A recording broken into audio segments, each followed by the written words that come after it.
our way. It will also be rather windy. Cooler air, northwest flow arrives after midnight, 65. Friday, lots of sunshine, beautiful day, northwest wind, 85, and lower humidity. Friday night, clear and 66. Saturday, partly sunny, some scattered thunderstorms developing, 86. Unsettled Saturday night, Sunday, partly sunny and 79. From the Saliga Heating and Cooling Weather Center, I'm meteorologist Dave Murray on 104.1 FM. KMOX. It is 92, feels like 93 downtown at the Arch. I'm Michael Calhoun, KMOX News. Traffic from the MichaelsFlooringOutlet.com Traffic Center. Well, there's still no changes with our crashes out there, unfortunately. This traffic reports service of the Sandberg Phoenix Law Firm. The big one is eastbound 70, just east of 141 Earth City. It involves a tractor-trailer, an overturned car, another car underneath the semi-trailer. Traffic's jammed back to 94. Westbound Gawker's slow from Lindbergh out till you get closer to 270, and those 270 ramp lanes are backed up. And then they're still working this crash in the right lanes, westbound 44 west of Lindbergh. Traffic's jammed at about Berry Road out to that crash scene. Westbound 370 west of the Mills to the Discovery Bridge is slow. North 170 Scudder Airport Road busy. South 170 Parkway to 64 is crowded. Westbound 64 backs up Kings Highway out to Clayton Skinker. It's slow from almost McKnight to 270 approaching Clarkson to Topgolf, and from 364 out to 70 pretty congested there. South 270 busy from 64 to Doherty Ferry and approaching 44. Northbound, of course, Clayton Road up through Ladue is typically busy. If you're headed through downtown, you've got slow traffic westbound 44 between the bridges. Eastbound 64 backs up from Route 3 on to 5570 and approaching 255 through 157. And again, it's slow from 159 through Highway 50. Next update at 520 from the MichaelsFlooringOutlet.com Traffic Center. At Sandberg Phoenix, we're more than just a law firm. We're partners committed to you, your business, and your community. From family law to litigation, we're ready to serve. Visit SandbergPhoenix.com. The choice of a lawyer is an important decision and should not be based solely on advertising. News, traffic, and the latest on the Redbirds. This is the Redbird Rush Hour on KMOX. Sponsored by Busey Bank. Building community with Busey Bank. Beyond the game.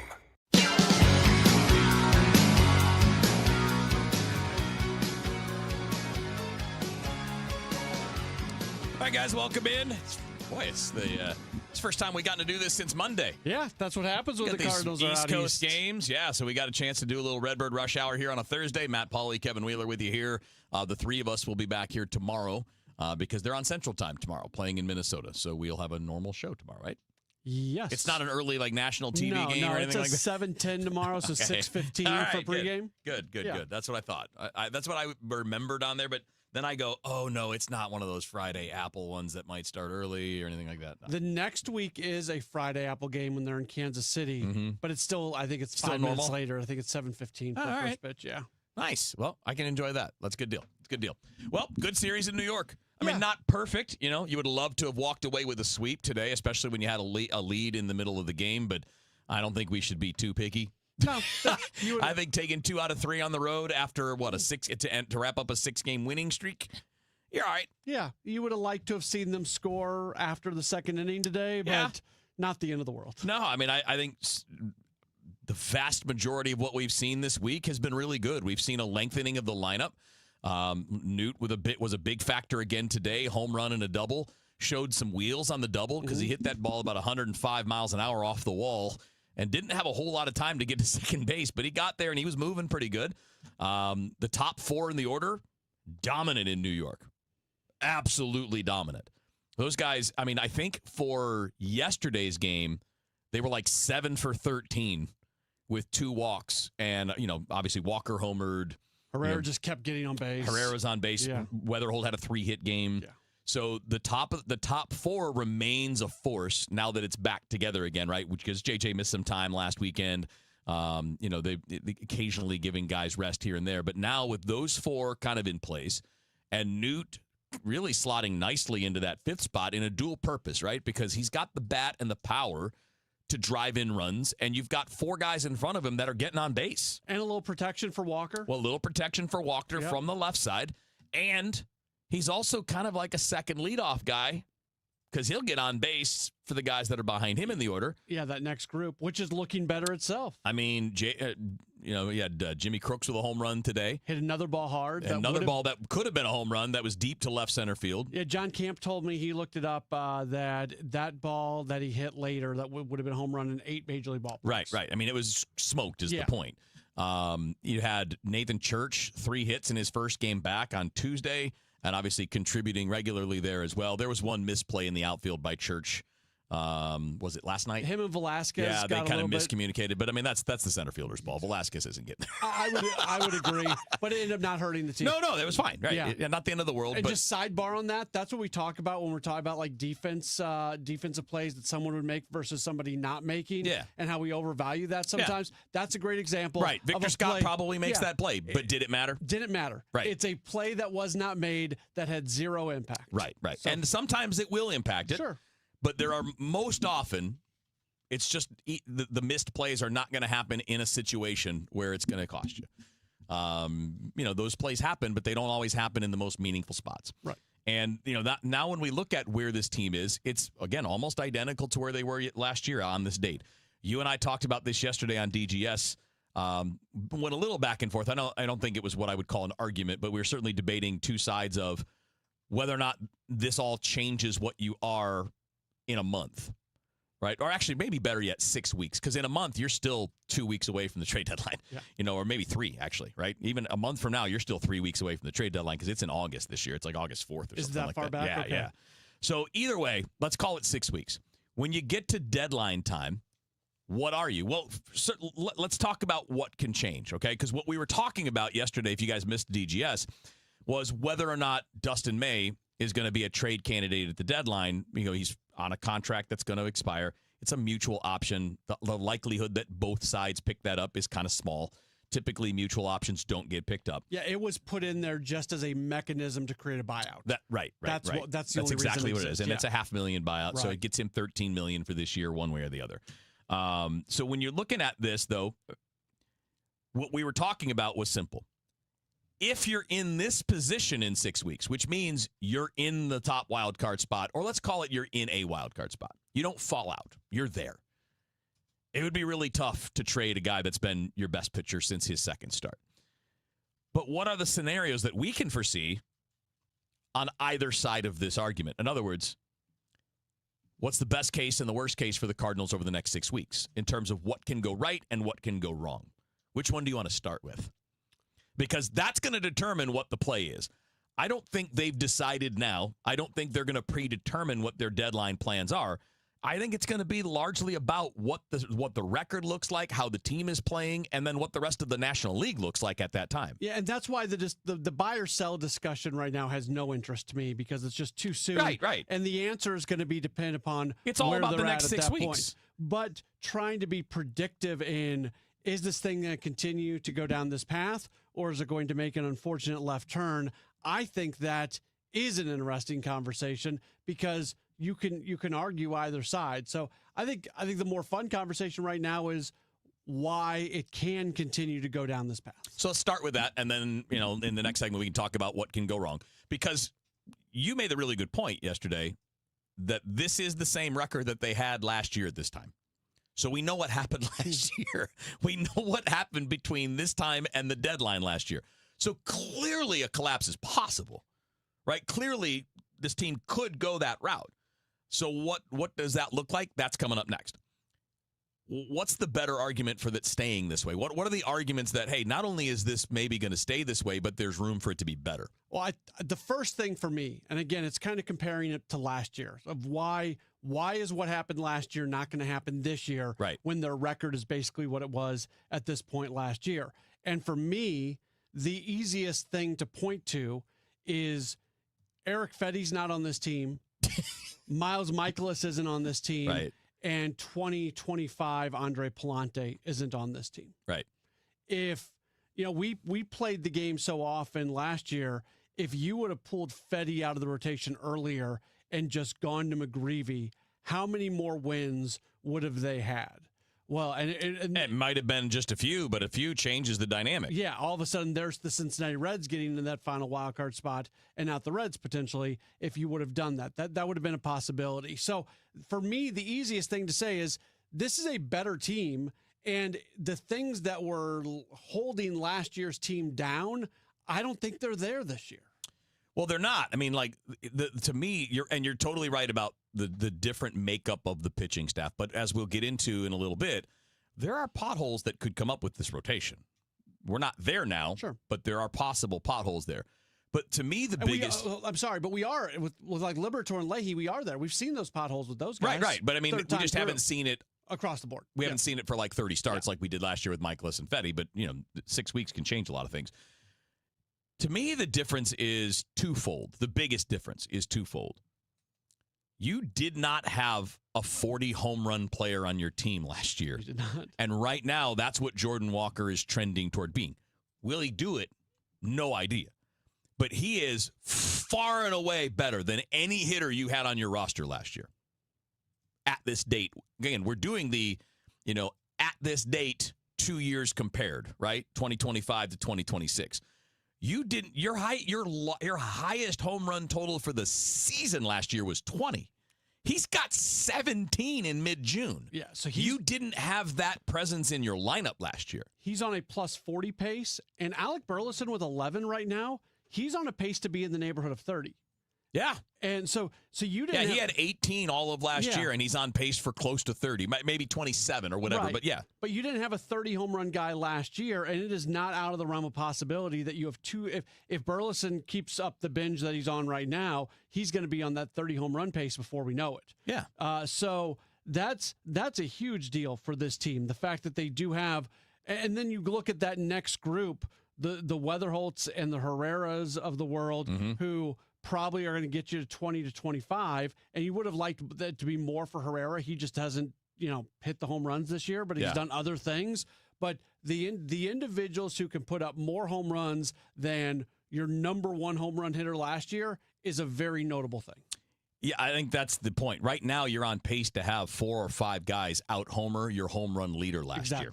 And then when you think about wins above replacement, right?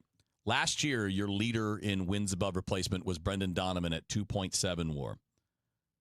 Walker's already 3.8 in mid-June. Yeah, you got Weatherholt's already 2.8. So J.J. Weatherholt right now is having a better year than any player did last year, the entire year in that regard.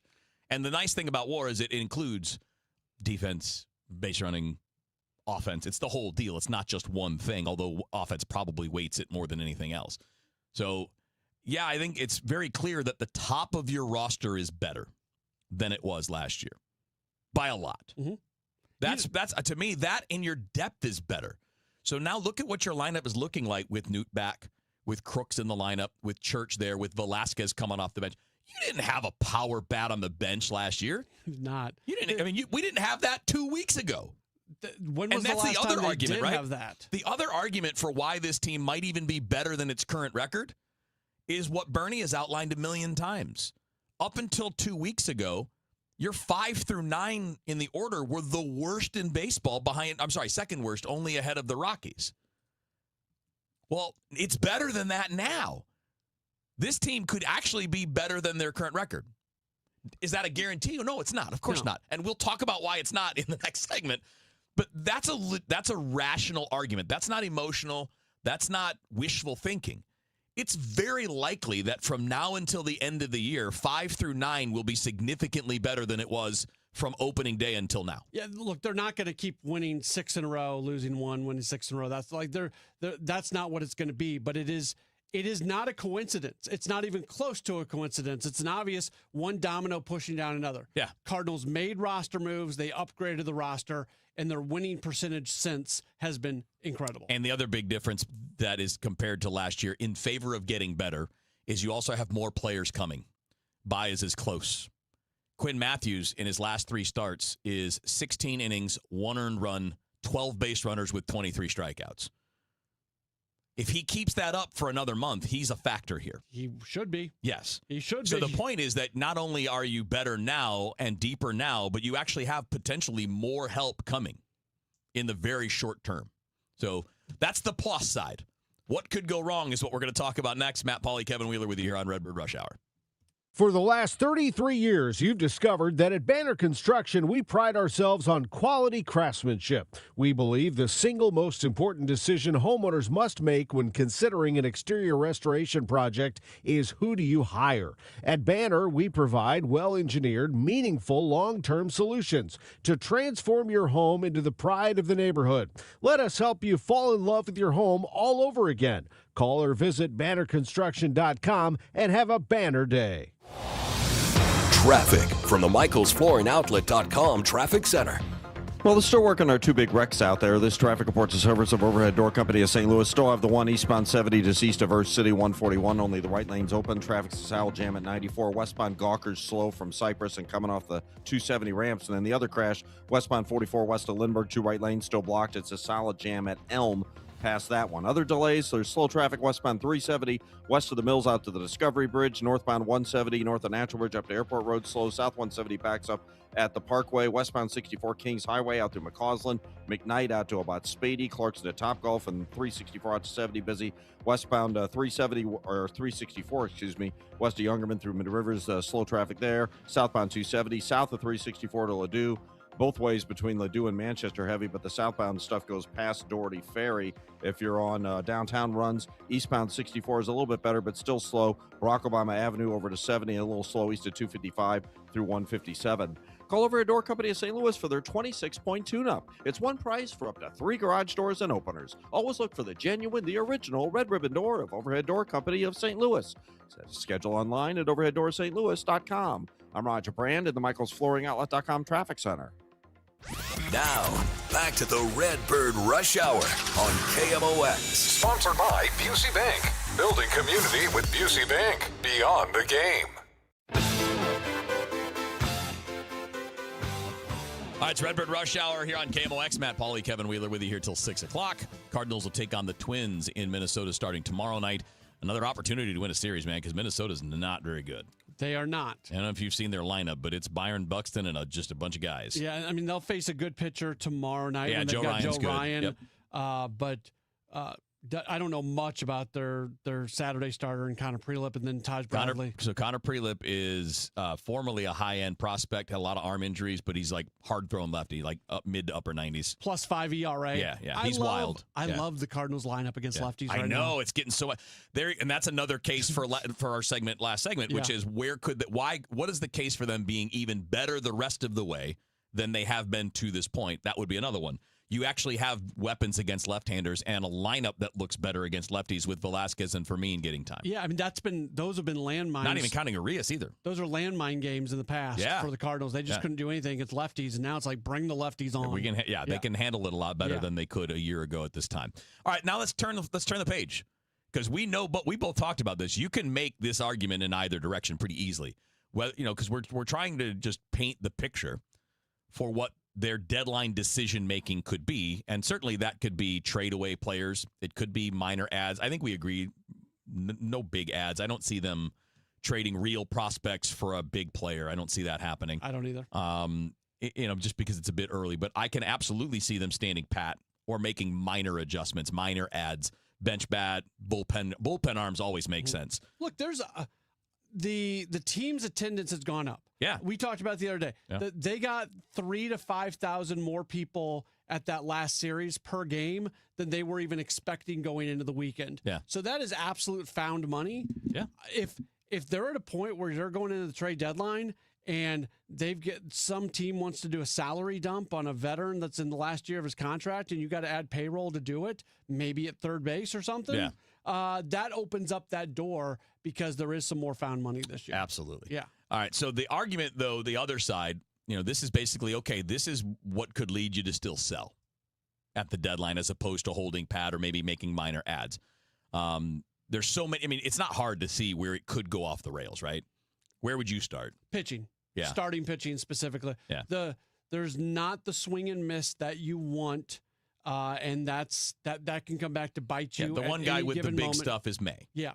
I'm not worried about May at all. No, I'm not either. I'll be honest with you. I'm not either. And even if McGreevy regresses a little bit, which he has a tad bit over the last few weeks, but I feel I feel good about these guys, but the starting pitching, the lack of swing and miss, it bothers me. And then Liberatore and Leahy, if they Third time through. That's the problem with those guys. And then when you're carrying a 6-man rotation, so you have one less guy in the bullpen. If you can't get, today they didn't get a whole lot out of Hunter Dobbins. Right. And they can afford it now because you have the off day. Right. Earlier in the week to kind of rest everybody And I'm up. not worried about Dobbins is fresh into the rotation, being in the bullpen. I'm not worried about him not going deep. But then if you stack that with a short start from Leahy tomorrow and then a short start from Liberatore on Saturday, right now this is the danger zone where you go Dobbins, Leahy, Liberatore, because those guys aren't going deep right now. Yeah, and look, the solution will probably be not to stay with 6.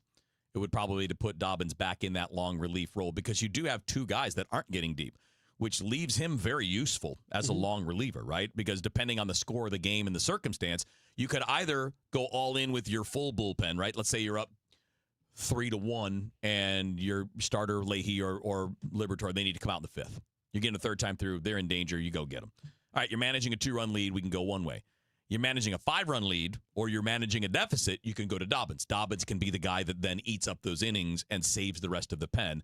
But I do think that if you stick with 6, it's going to be harder you're not going to be able to do that. You'll be one down in the pen. And Ali talked about that the other day, the impact of them adding on because they were able to stay with Dobbins as opposed to unloading your high leverage bullpen. We could also, again, by the way, from this, making this point about what could go wrong, what could lead you to being a seller, we know that injuries would be the number one thing, but we're not going to bother speculating on that because it's unpredictable. Yeah, that's true for just about every team. So, right. Any team could lose significant players and really take a big hit, but especially a team that's not the Yankees or Dodgers, right? Yankees are without Judge. They're still winning. Well, you don't have that kind of roster. You don't have Garrett Cole, Carlos Rodon, Cam Schlittler. You don't have those dudes here. Yeah. So, they can maybe absorb that better than others, but they'll feel it at some point. They'll be feeling that at some point. So outside of injuries, and I think we both agree that the starting rotation is concern number one. Look, we have to at least throw out the possibility that Walker comes back to earth. Doesn't mean he goes back to where he was, but if he comes back to earth and instead of being a 40-homer guy, he hits more like a 20-homer guy for the rest of the year, well, that would be a big hit. It would. Compared to where you've been, right? Yeah. We can clearly make the case for, all right, what if Weatherholt has a slump as he gets deeper into the season and he just has a hard time getting out of it? Doesn't mean it's likely. The bottom of half of the order could still remain unproductive. It could. It looks better. I think we both like it better now, but Wynn still hasn't hit much. Crooks may or may not hit. Probably will hit better than Pies, but we don't know it. Church should be better than Scott, but we don't know it because we don't have long track records on these guys to draw from. Yeah, and the Wynn Gorman thing, I'm not. With the way the bottom of the order is, I am so much less worried about those guys now than I was before because there wasn't as much pressure. Yeah. There's not pressure. If Gorman becomes a platoon third baseman. Yeah, that's what he is right now. Yeah. And you're getting a little bit of production from Fermin when you're facing off against lefties. And Gorman got pinch hit today for Brian Torres. By another lefty. Yeah. Yeah. That should tell you quite a bit about where he is at the moment. That is a very telling thing. And you're going to see fewer games with him in the lineup. I don't think they have a replacement. They don't have one at Memphis. They don't have one on the big league roster, but they have plenty of guys that can take time from him based on matchups. Yeah. He's cold as you can't be colder than he's been this month. And Ramon Arias should get back at some point, but I don't know when. He's completely back at square one on coming back from his injury. Yeah. So he's not somebody you plan for at this point, but he's also somebody that you would generally be using against lefties. And Fermin is doing a perfectly fine job in that role. Yeah, Arias will give you more power against lefties. He'll hit the ball over the fence more often than Fermin would.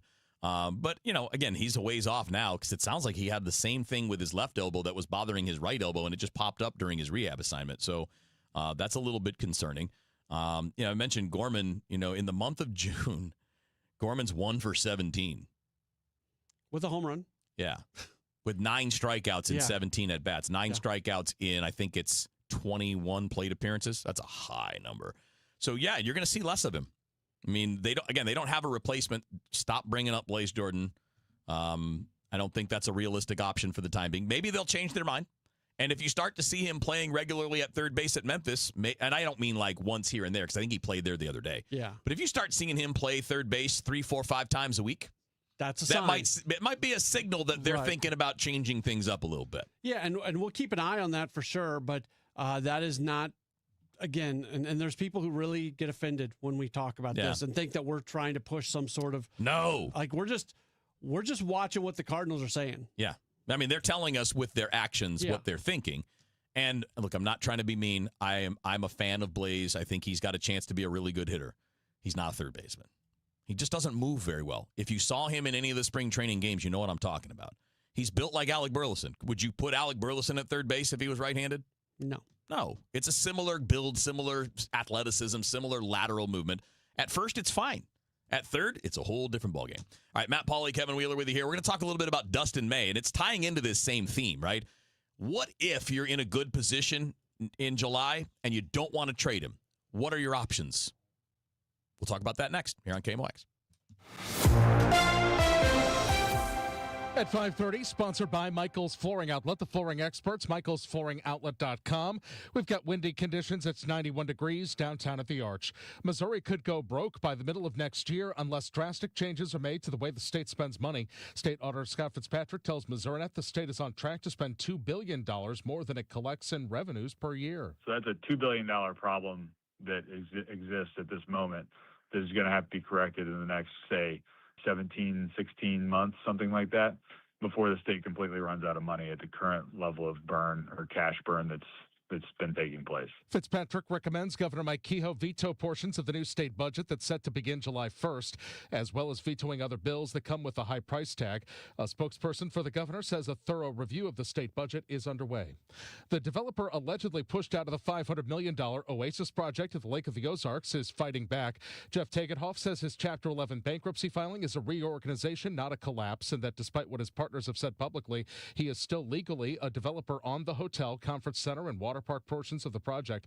Tegethoff says he was blocked from the project while accused of cost overruns with no documentation provided, and adds the resort concept itself was his idea from the start. He says his partners originally just wanted to build a condo complex.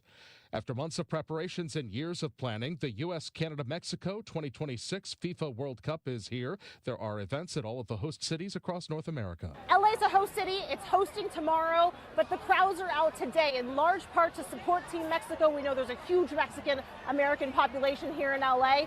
But tomorrow, all eyes will turn to the match between the U.S. and Team Paraguay as they kick things off here in the U.S.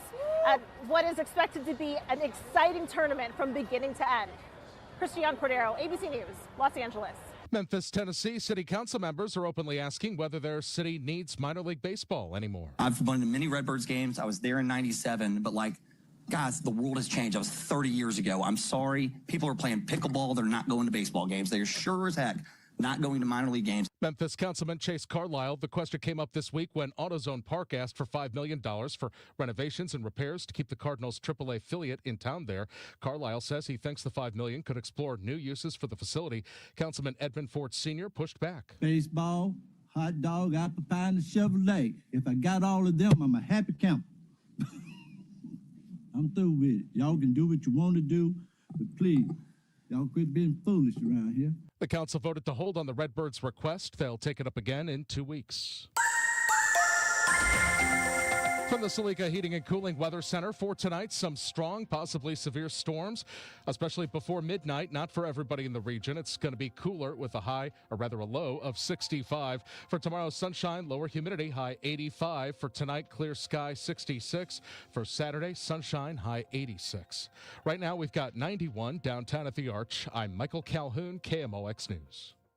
Each week at this time, we put a spotlight on someone making the world better through sports. It's building community with Busey Bank beyond the game. Lindsay Weber is the community relations manager for the Cardinals. The ball club is involved in countless programs and events that benefit the community and help people. Weber is right in the middle of all of it and loves being able to use the power of the Cardinals to make the world a better place. I like to think of myself in this role as like a little bit of a fairy godmother. I get to sprinkle some magic dust and execute things and make things come to life. So there's just always been a passion for helping others and giving back and leaving things better than I found it. Just about every night at the ballpark, different community groups are brought in and many are brought in by players, coaches, and broadcasters. Weber says it's a really special way for players and staffers to lift up people connected with causes that they're passionate about. We're able to take something that's important to them and bring that to the ballpark. So matching players with causes that are important to them. So yeah, almost every weeknight at the ballpark, we have a group of kids who gets to come out.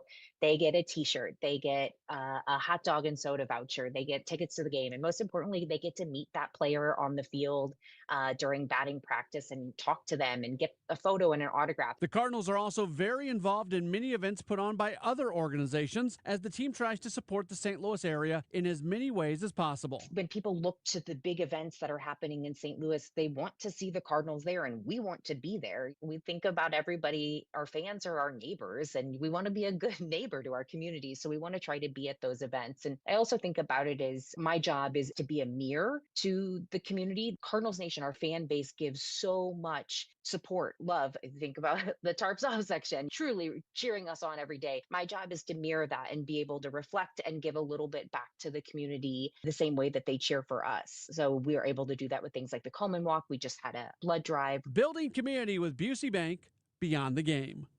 This is the Let's Revitalize Our Neighborhoods commitment. This is the Roll Up Our Sleeves and Pitch In commitment. This is Busey, where our commitment to strengthen our communities is a top priority. Through energetic, engaged volunteers, through monetary support, community leadership, and advocacy. Because Busey is more than a bank that does well, we're a bank that does good. Busey Bank, building business, growing wealth, since 1868. Member FDIC. Hey, it's Matt and Leslie Holiday. When we got to St. Louis, it wasn't long before we started searching for a way to give back. We visited Cardinal Glennon Children's Hospital, and we knew this is where we belonged. Homers for Health has been going strong for 15 years and has made such an unbelievable impact on the hospital. I've won a World Series, but I consider the work we have done at Cardinal Glennon to be the greatest achievement. Yes, your support truly makes a difference.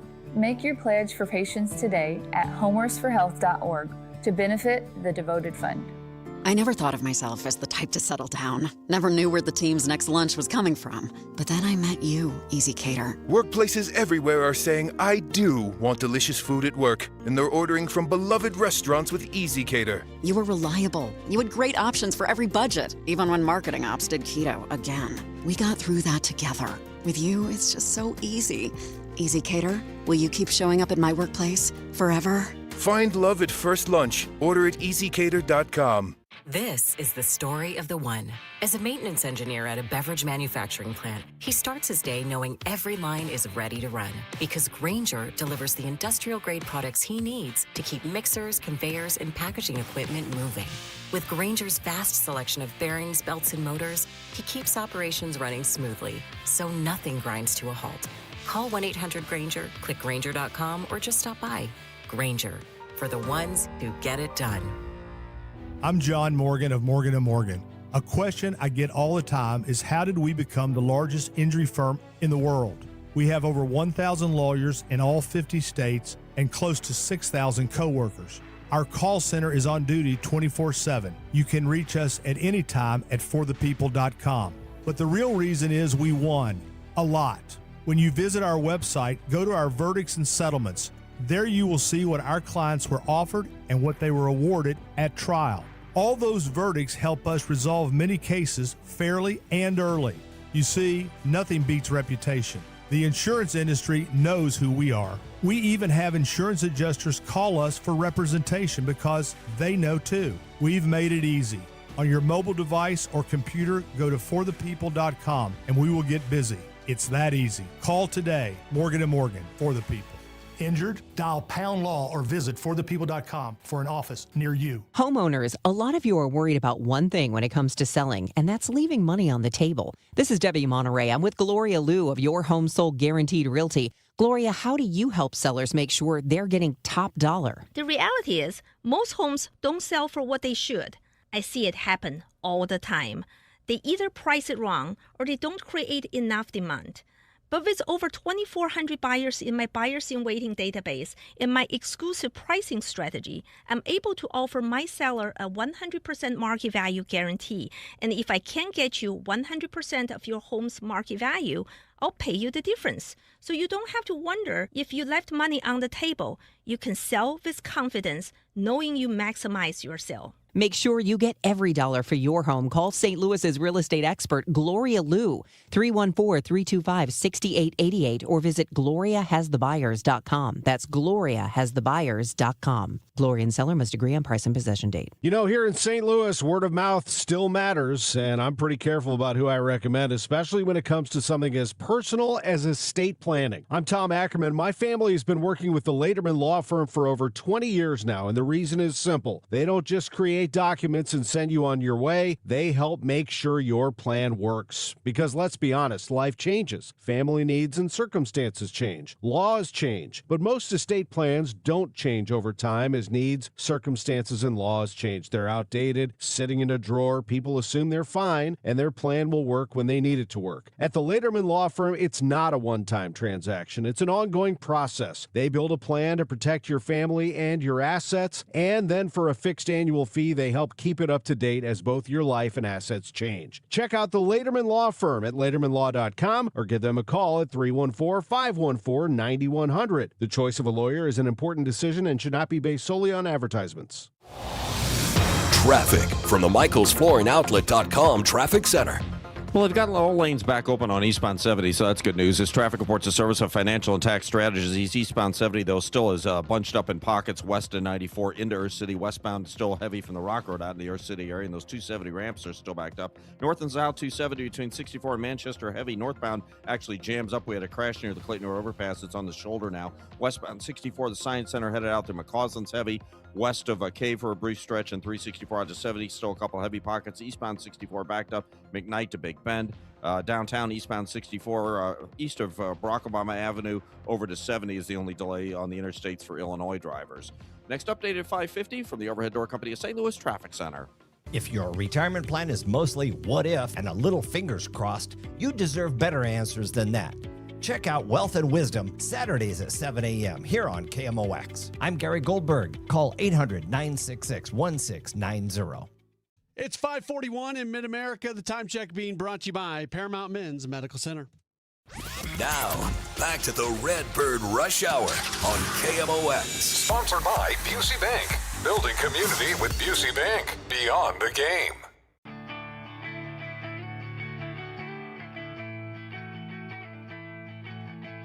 All right, it's Redbird Rush Hour. Matt Pauley, Kevin Wheeler with you here up till 6 o'clock. Sports Open Line after that till 8 o'clock.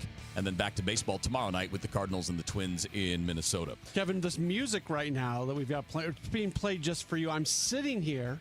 I'm not really paying attention to anything that's going on, and I'm hearing loud typing. Click. Here, you want to hear it? This is what you're hearing.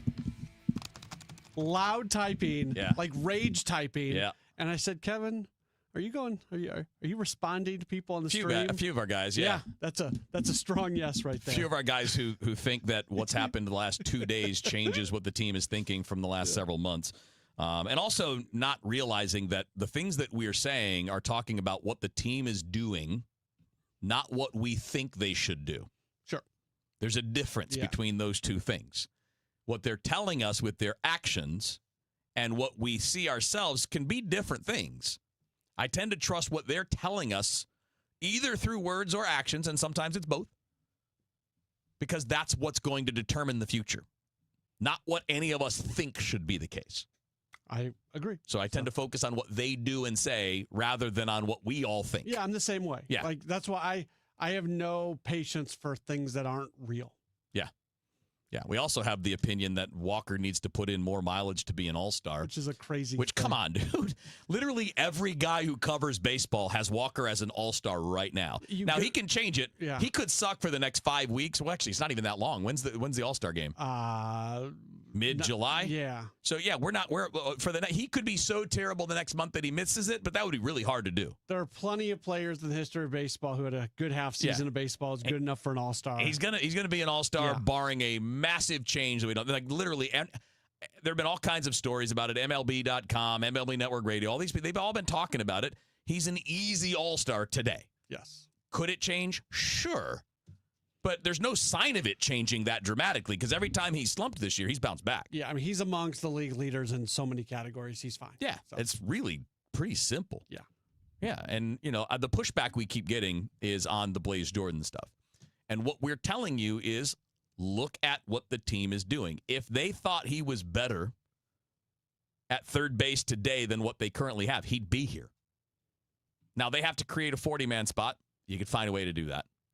He's hitting okay, but there are some concerns about some of the things he's doing at the plate. He chases a lot. He's got one of the highest chase rates in the minor leagues. So in the minors, against AAA pitching, he puts the ball in play. And he's putting up numbers. I mean, he had a home run today. A 390-foot line drive. I mean, there's no question he's got a bat that could play at the major league level. But it's kind of like the Baez stuff that we're talking about. But they're opposite, which is funny, right? Joshua Baez's problem is that he swings and misses too much at pitches in the zone, which is the thing the Cardinals want him working on. Just like they wanted Jimmy Crooks to cut down on strikeouts before they called him up. He did that. They called him up. Same idea with Baez, and it's a similar thing with Blaze Jordan when it comes to the bat. He's got to chase less. Because as we found out, look, use Jordan Walker as a good example here, right? Jordan Walker had that tendency to chase in the minor leagues. Did it hold back his minor league performance? No. He still hit 300. No. He still hit a lot of doubles, still hit some home runs. But it affected him as soon as he got to the big leagues. Right. There are things that do not show up on your baseball card numbers that teams can see in the that will have a very big impact on your major league numbers. Right. And that's why when you see a lot of players putting up numbers in the minors, it doesn't translate right to the majors because it's those underlying traits that a team can exploit. Too much swing and miss in the zone. Too much chase out of the zone would be two great examples. One of those is Joshua Baez. One of those is Blaze Jordan. Would I like to see both of them here? Hell yeah. We all want more exciting young talent. Like, it's not that we don't want those guys here, but we are, again, paying attention to what the team is doing, what the team says, and also to what those underlying things indicate. That's it. Agreed. Yeah. I mean, if you said to me, would you rather have Baez here or Velasquez? I'd rather have Baez here. He's a more fun player for the long term. If you ask me if I'd rather have any bench guy here instead of Blaze Jordan, I'd probably rather have Blaze. More right-handed power. Okay, but that's not what we're talking about. And again, somebody like Velasquez right now is helping you win games. Yeah. That's the most important part. So who's going to give you the best chance to help you win games? Yeah. So, all right. I mean, you guys can argue about whatever. I mean, like, we're not just saying, oh, we want this. We're going by what the team's doing. And like you said, and we'll get off. We got a Dustin May conversation to get to. Yeah. But look, if they start playing Blaze Jordan at third base a lot, then we'll like I said, if he plays there for the next 2 or 3 weeks, they will be telling you that he might be coming up to play third. Right. So pay attention. If they've done it for 2 days, that doesn't tell us jack squat. Nope. Doesn't tell us a thing. All right. I'll tell you something else. This you can mark down.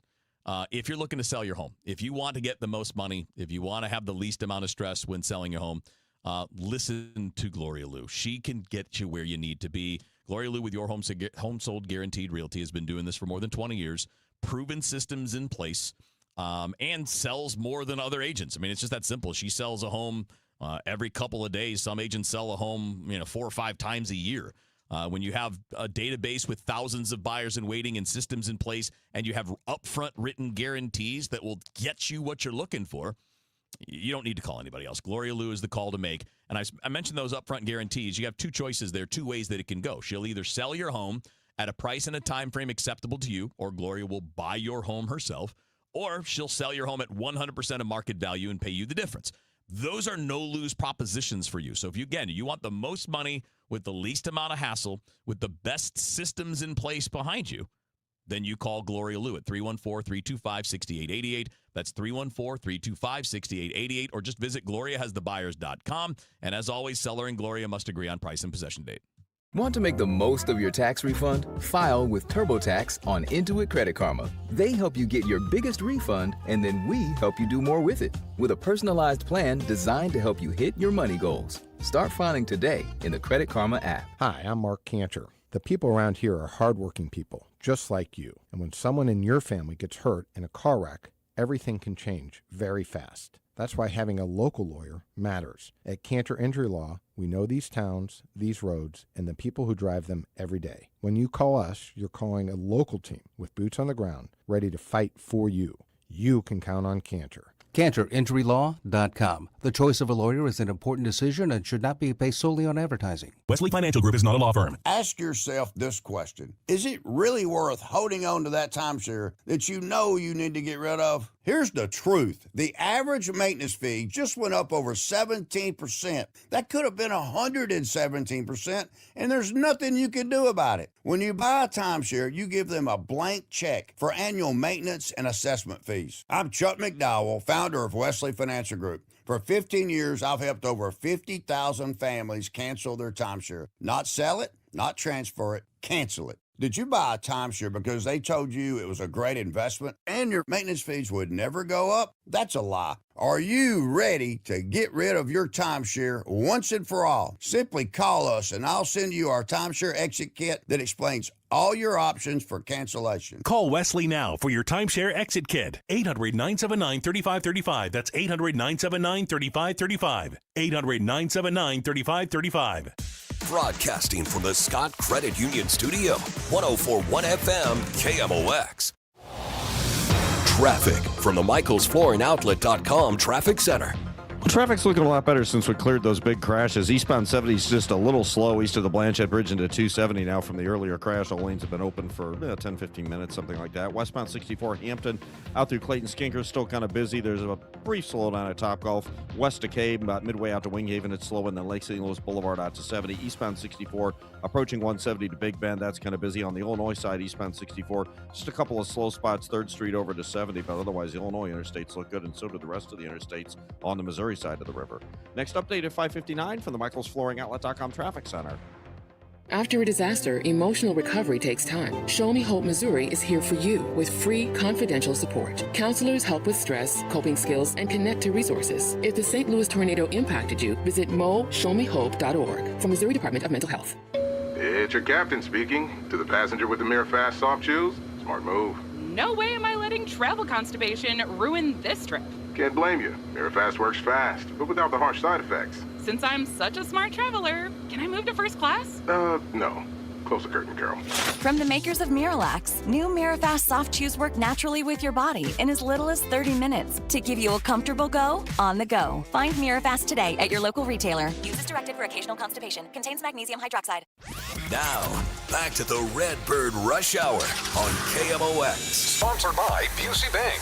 Building community with Busey Bank. Beyond the game.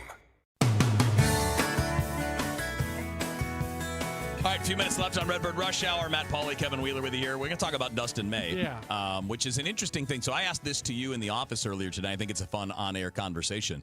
So again, let's just go with the assumption for now that you are at the trade deadline roughly where you are now, which is smack dab in the middle of the wild card.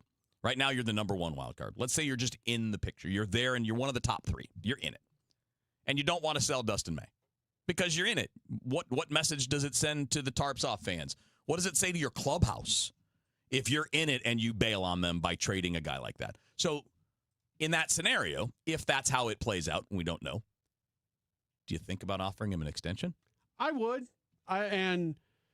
Look, they've got a lot of starting pitching that's on the way, and it's fairly close, and there's a lot of guys on the team right now that they have control over, so it's not like they have to, but Dustin May has been your best starting pitcher this year.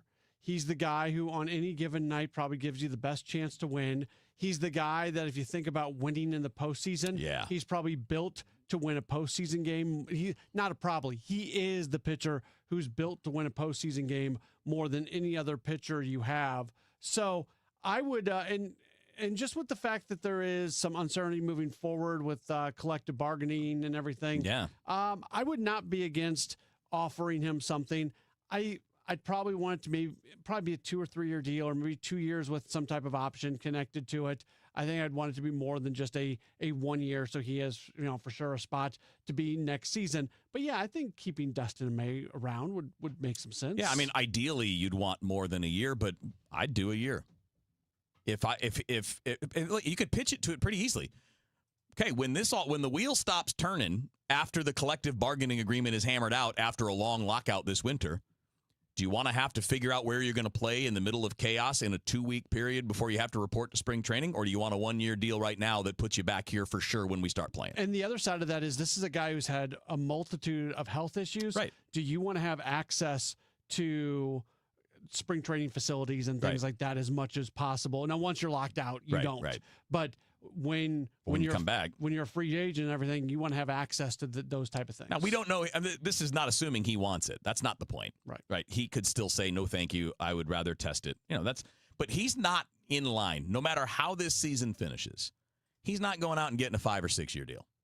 3 years seems. I don't think anybody's trusting a player with his health history with a long-term massive contract, right? No, I don't think so. So if he's looking at 1, 2, 3 years in free agency, and if he's happy, again, this is all assuming he would be okay with signing here, but you got the room to pay him. You do. And you don't have a lot of payroll commitments for the next few years, and if you're not going past 2-3 years, maybe it works. I also think he very much trusts the Cardinals and the plan they have him on.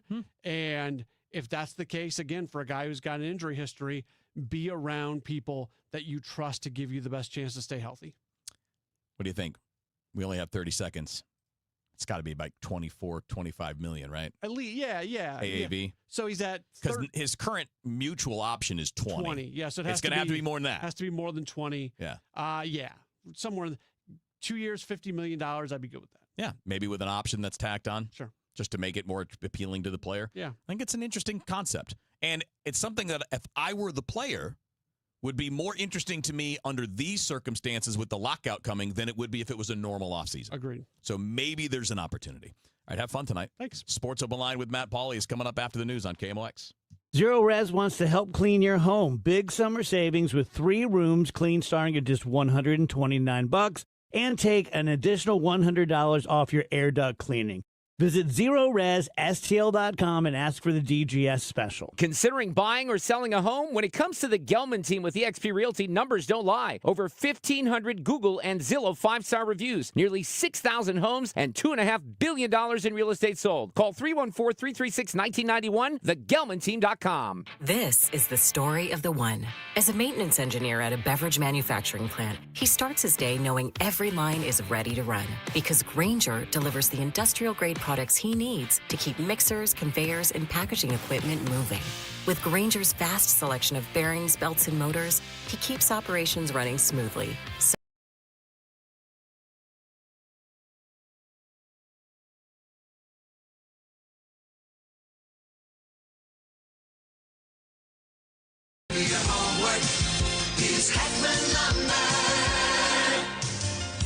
Thinking about building a new deck? Start with the trained professionals at Hackman Lumber, home of one of the largest inventories of decking materials and accessories in Missouri. From treated lumber and cedar to all the leading names in decking, their team will help you choose the perfect materials for your dream deck. Then finish it off with endless railing options, balusters, and LED deck lighting to bring your backyard to life. Hackman Lumber will not be undersold on in-stock decking materials, guaranteed. Do it yourself? Their team is ready to help. Also, check out their expanded paint department with custom color matching. And don't forget, follow Hackman Lumber on Facebook, Instagram, and TikTok to catch weekly deals, specials, and project inspiration all season long. Or visit us at hackmanstl.com. Locations in St. Peters, Troy, and Pacific, Missouri. Hey, Mom, now that I have an after-school job, I think I want to buy a drum kit. Okay, Rockstar. Let's look at your account. When kids start making money, Chase has easy-to-use tools and expert bankers to help them learn how to manage it. And next month, I'll buy the bass drum and the cymbals. Oh, and maybe some noise-canceling headphones for you. Aw, you've thought of everything. Help kids save, budget, and build financial independence, all with Chase. That's good for kids and good for parents. Visit your local Chase branch and get started. Account subject to approval. J.P. Morgan Chase Bank, N.A. member FDIC. This is the story of the one who keeps multiple buildings running smoothly day after day. Plumbing that flows, HVAC that hums, cleaning supplies that keep surfaces sparkling. That's why she counts on Grainger. With easy reordering online and 24/7 support, Grainger helps her keep the products she needs on hand. So shelves stay stocked and buildings stay ready. Call 1-800-GRAINGER, click Grainger.com, or just stop by. Grainger, for the ones who get it done. Looking for something new? Lombardo Homes is excited to introduce 2 brand new opportunities in St. Charles County. Discover Crooked Creek at Cottleville Trails, featuring stylish new townhomes from the high 300s and access to incredible amenities that make Cottleville Trails one of the area's most sought-after communities. Or find the space you've been dreaming of at South Point Estates, where expansive 3+ acre home sites and top-rated Wentzville schools create the perfect setting for your custom dream home. Visit lombardohomes.com to learn more about these exciting new communities.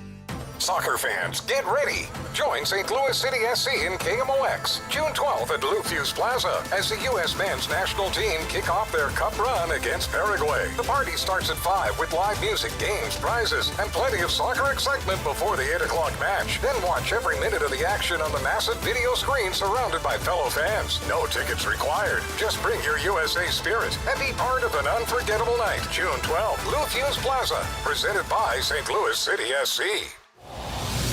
Traffic from the MichaelsFlooringOutlet.com Traffic Center.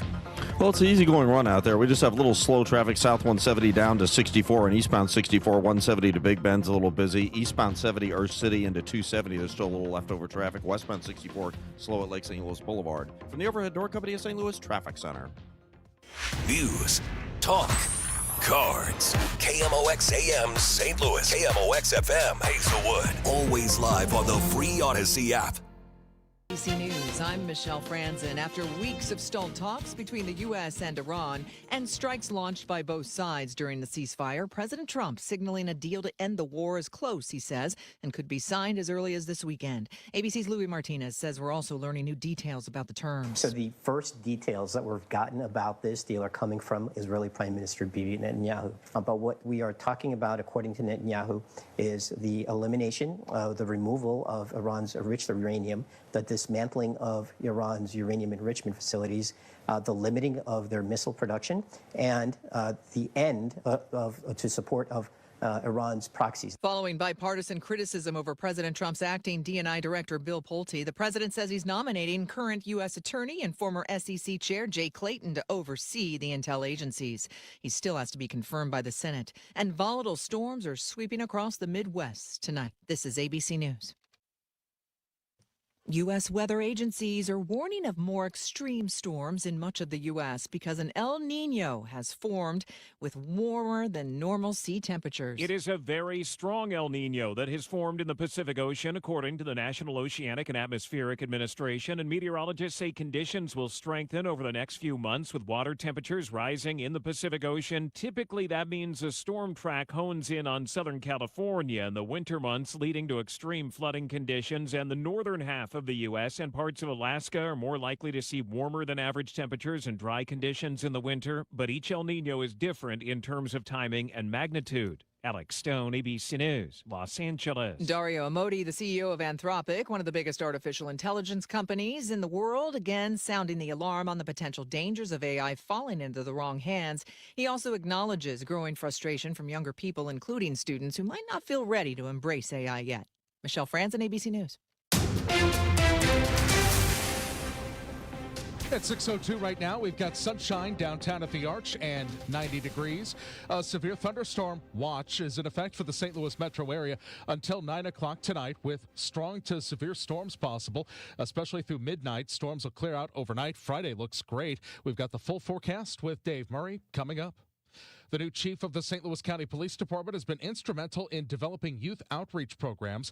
This morning on Total Information AM, KMOX's Megan Lynch asked Chief Juan Cox how he would tackle the escalating issue of teen takeovers. It's funny, Megan, I just mentioned this. I was talking to a sergeant with St. Louis Metro last night, and I said, what's been keeping me up lately is the teenage takeovers, because something bad is going to happen. Cox says the county police department is talking with the city police to put together operational plans to combat future teenage flash mobs. He says there are programs in place to keep kids busy, so now it's time to start holding juveniles accountable for their actions.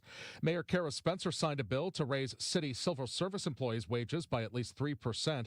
Board Bill 12 raises the minimum pay ranges to be within 5% of the regional market, something Spencer says is necessary to make the jobs in the city competitive and desirable. She says the pay hikes are a challenge challenge to balance with the Board of Police Commissioners' proposed raises. Our departments don't operate as in a silo, and unfortunately, the state-controlled police board has been operating largely in a siloed capacity, and I think that is a very huge disservice to the residents, the city as a whole, and certainly to our other departments that need that collaboration, that coordination, including how we compensate and pay our workforce. Excluding the police department, Spencer says 1,041 of the city's full-time city civil service positions are vacant right now, which is a little over a fourth of the number of total positions. In August, Missourians would vote on eliminating taxes on income tax and replace it with a broad sales tax. Could it drive up the cost of medical care? Physicians are concerned that Jefferson City lawmakers could offset the income tax by raising taxes on medical care if Amendment 5 were to pass. They say this could put patients like Leslie Ortbals in a tough position. Ortbals is heavily reliant on medical care for her multiple chronic illnesses and says even raising costs on non-medical expenses would force her into some tough choices. That's going to be harder and harder for me to make those appointments and to pay for those medications. I might have to choose between, a meal and medication. The statement from a spokesperson for Missouri Governor Mike Kehoe says that he will never support extending taxes on health care and that there are federal protections in place. Sean Malone, KMOX News. A report from this week says Missouri's on pace to go broke by the middle of next year because the state has been spending more money than it earns in revenue. Meantime, voters in August are set to decide on that phasing out potentially of the income tax. Auditor Scott Fitzpatrick tells MissouriNet he does not think scrapping the state income tax would automatically make the situation worse. I would not expect much of a change in our view if Amendment 5 were to pass. The takeaway for me is that we have a spending problem because spending's grown over 50% in 5 years, and that needs to get rectified one way or the other, regardless of how we fund state government. If voters approve a gradual elimination of the state income tax, Republicans are considering ways to make up that loss, as we told you, like increases in sales and use taxes on things like video streaming, haircuts, and lawn mowing services. And with the Chiefs headed to Kansas, the Battlehawks could become Missouri's official professional football team. The designated included in a bill passed by state lawmakers in May. Governor Kehoe has not signed it yet. The Chiefs' move is still years away. The team is still under contract with Arrowhead Stadium until 2031. 6:06, let's get you to Roger.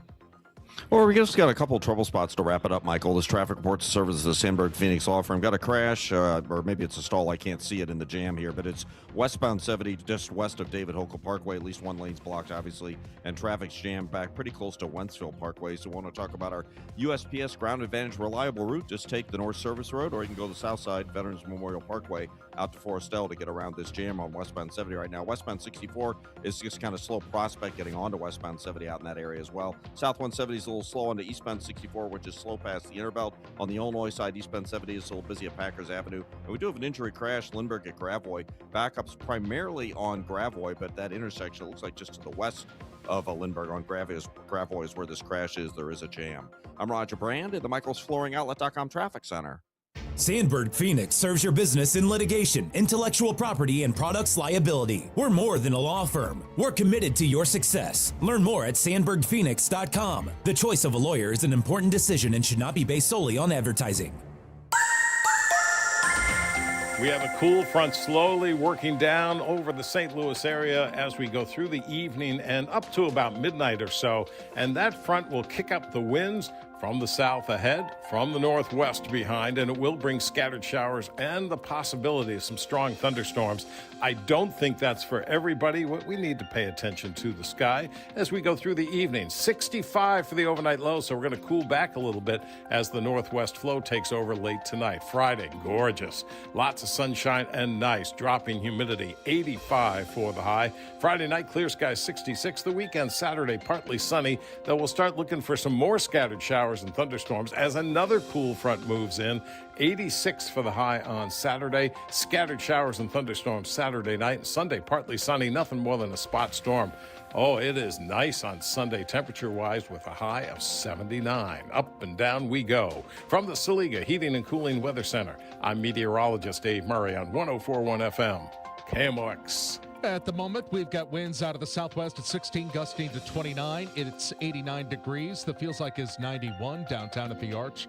I'm Michael Calhoun, KMOX News. Come on, let's get going now. From KMOX Sports. We're primed and ready. All day, baby. Man, let's go. This is the Gray Bar Sports Open Live. Gray Bar, your distributor for electrical and datacom needs. On 104.1 FM, KMOX. Here we go. Welcome in. It's a Gray Bar Sports Open Line right here on KMOX. My name is Matt Pauley. I've got you for the next 2 hours. We have a busy 2 hours worth of program to get to today. A number of guests are going to be on the show in just a few moments. We're going to be having our weekly conversation with Bernie Miklas. He's going to join us in about 10 minutes. Later on this hour, actually check that at the beginning of next hour, I should say, the Battlehawks defensive coordinator, even though the Battlehawks season is over, Corey Chamblin, he just picked up a really nice honor for the league, which is great to see. It's just a bummer their season is over, but certainly want to talk with him. We're going to talk a little bit of NBA as well with last night's NBA Finals game, which was just crazy, the comeback that the Knicks had. Our NBA guy, Justin Garcia, is going to join us in the 7 o'clock hour. Outside of that, we are going to talk mostly Cardinals baseball today, as the Cardinals just got done taking 2 of 3 from the Mets, but a little bit of a frustrating game today. I think it's frustrating in the sense that they score 4 runs in the first 2 innings, and then they don't do anything the rest of the way offensively. You tip your cap a bit to the Mets with what they were able to do, but with the way this team has been playing offensively lately, you would have really liked to have seen this team tack on a few more runs today and find a way to win and sweep the Mets. But I'm not, again, they take 2 out of 3 from New York. That starts this road trip in a really good spot. Now they're going to go play a Twins team that's not especially good. If you can find a way to take 2 out of 3 from the Twins, go 4-2 potentially on this road trip, you feel really, really good about that. And I just think offensively what we're seeing right now from this team, and today was the first time in about a week that they had not scored at least 5 runs. They score 4 runs today. And you're going to win a lot of games where you score 4 runs. I mean, you like scoring more than 4 if possible, but 4 is not a bad output. You're going to win some games scoring 4. You're going to lose some games scoring 4 as well. But they've been scoring more than 4. They've been scoring 5+ runs pretty consistently here. And so much of it is connected to the various roster moves that have been made over the last week plus, with what they have brought up and what they've brought back and the way they've been able to impact the team. Nathan Church is having a positive impact on this team. Lars Nootbaar having a positive impact on this team. Nelson Velasquez, positive impact. Brian Torres, positive impact. Who am I missing? Jimmy Crooks, positive impact on this team. So all those guys are guys that were not with the team or were injured recently. Church started the year with the team. We've talked about it before. His role changes now. He left as the guy who was playing a lot of left field, would play a little bit of center, but now he comes back as the everyday center fielder. And I don't know if and when we will see Victor Scott come back. Should be noted, Vic had a really good first game of a doubleheader today for AAA Memphis. He had 2 hits with a double and a triple, so that was great to see. He has not hit at AAA before. The last time he really consistently hit outside of spring training was at AA. So if he can go find himself a little bit at AAA and he can play well enough and hit well enough that we're talking about him coming back to the team, that's a good problem to have. But I think right now you look at the roster and you look at a roster where from a position player standpoint, everybody has a role and almost everybody is contributing in some way. The big thing is Nolan Gorman, and we're not running away from that. Gorman is not producing at third base. It's for me, and I'm not trying to make excuses. I'm not. I'm hitting very head on where he's at. But his playing time's going down. Jose Fermin is doing a nice job when he gets there, when he gets the opportunities. And when you've got 1 through 4 in the lineup producing and 5 through 9 not producing, then it's really easy to look at Nolan Gorman and say, it's got to be better. When the bottom half of the order is doing a really nice job, as it has been for the last week or so, Gorman not producing just isn't as big of a deal. There are many teams out there that have a guy or 2 in the lineup, many good teams, not just teams, but many good teams out there that will have a guy or 2 that simply does not produce, but are in the lineup for whatever reason. and they're still okay. So if anything else, and what I'll be curious to watch here is, does Gorman turn back around a little bit here now that there's not as much pressure on him to produce because of what the team is doing? Now, maybe there's more pressure on him because all of a sudden he's seen his playing time start to drop a bit. And that could very much be a thing. You know, you don't know how everybody is going to handle things emotionally, mentally. And I don't know what it's like for Gorman right now where he's not producing. And the result of that is also him not playing much. But at the same time, he's gone through that before. There's been many times in his tenure with the Cardinals where you would have really liked to have seen him get into the lineup, and there wasn't room. There wasn't room. You had Donovan at second. You had Arenado at third. You had guys in the outfield. Like, there just wasn't room for Gorman. Now he's not getting the playing time as a result of his lack of production. But I'm less worried about Gorman now because I think he's having less of a negative impact right now. And if you give him the opportunity to try to play out of this, look, if something presents itself where you have a really good option at third base, then I'm not saying go away from it. But I don't know at this point who it's going to be that's going to come take it away from him. As much as I like Jose Fermin still isn't a guy that's going to really hit you many home runs, anything like that. Same thing with Ramon Urias. And again, Urias is very splitty. This is one of the few times where if Fermin was, if Fermin was a lefty and Urias was a righty, you could if you were utilizing those guys in a way that you could platoon those two guys and you end up moving on from Gorman or sending him to AAA or something like that. If that is if that would have been a possibility, well then, okay, but that's not really a possibility. So I don't know what it's going to look like. Again, we really don't know when Urias is going to come back either. That's the big thing here, because he's back to square one when it comes to his injury situation, and there's absolutely no timeline on him at this point. So right now, I think you're rolling through where Fermin is going to go out there and he's going to face off against guys when you're facing a lefty. Gorman will probably still be in there when you're facing a righty. Do they start to look at Torres at third base a little bit?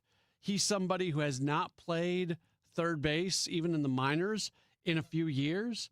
It would be disingenuous of me to say, yeah, you could put Torres at third when I'm making the argument that, Blaze Jordan is somebody that hasn't played a lot of third base, and they don't seem to be playing him there. Although I would probably at the same time make the argument that Torres has a skill set that is different than Blaze Jordan when we're evaluating guys at third base. But I don't want to go down that pathway here at this moment. We'll take a break, and when we come back, we'll talk with Bernie Miklasz. His column writing at STL Sports Central is a little bit different as well. He's doing something that's kind of cool. We'll tell you about that, and we'll jump off from some of what he's been talking about recently. He joins us in just a moment. Don't go anywhere. You are locked into a Gray Bar Sports Open Line on KMOX.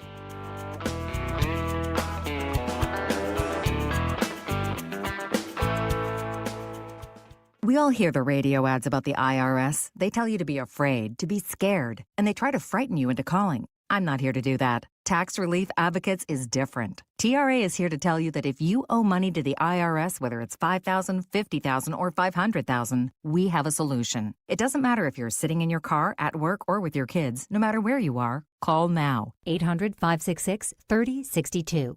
Don't lose hope. TRA can eliminate or reduce what you owe to the IRS. Generous programs are now available that can give you a fresh start. Our passion is taxes and helping individuals fix their IRS problems. We have over 1,000 5-star reviews on Google and an A+ with the Better Business Bureau. You don't need to be afraid of the IRS any longer. End your tax nightmare today by visiting us online at TRA.com or call 800-566-3062. That's 800-566-3062. Tax Relief Advocates, real solutions for real people. I'm Bob Burke, founder and chairman of Burke America Parts Group, a family of brands that includes RepairClinic.com, an appliance and HVAC parts solution company that's grown into an international brand. Before AmericanEagle.com, we partially launched a new technology platform developed by another firm. American Eagle helped take our technology to a whole new level with digital marketing, software development, and business insights into our key markets, appliances, HVAC, and outdoor power equipment, and did so both on time and on budget. AmericanEagle.com has the resources, experience, and talent needed to produce solutions. Our new technology platform, developed by AmericanEagle.com, has produced tremendous results with higher traffic, conversion, engagement, and online revenue. If you have any home repairs you need to take care of, check us out at RepairClinic.com.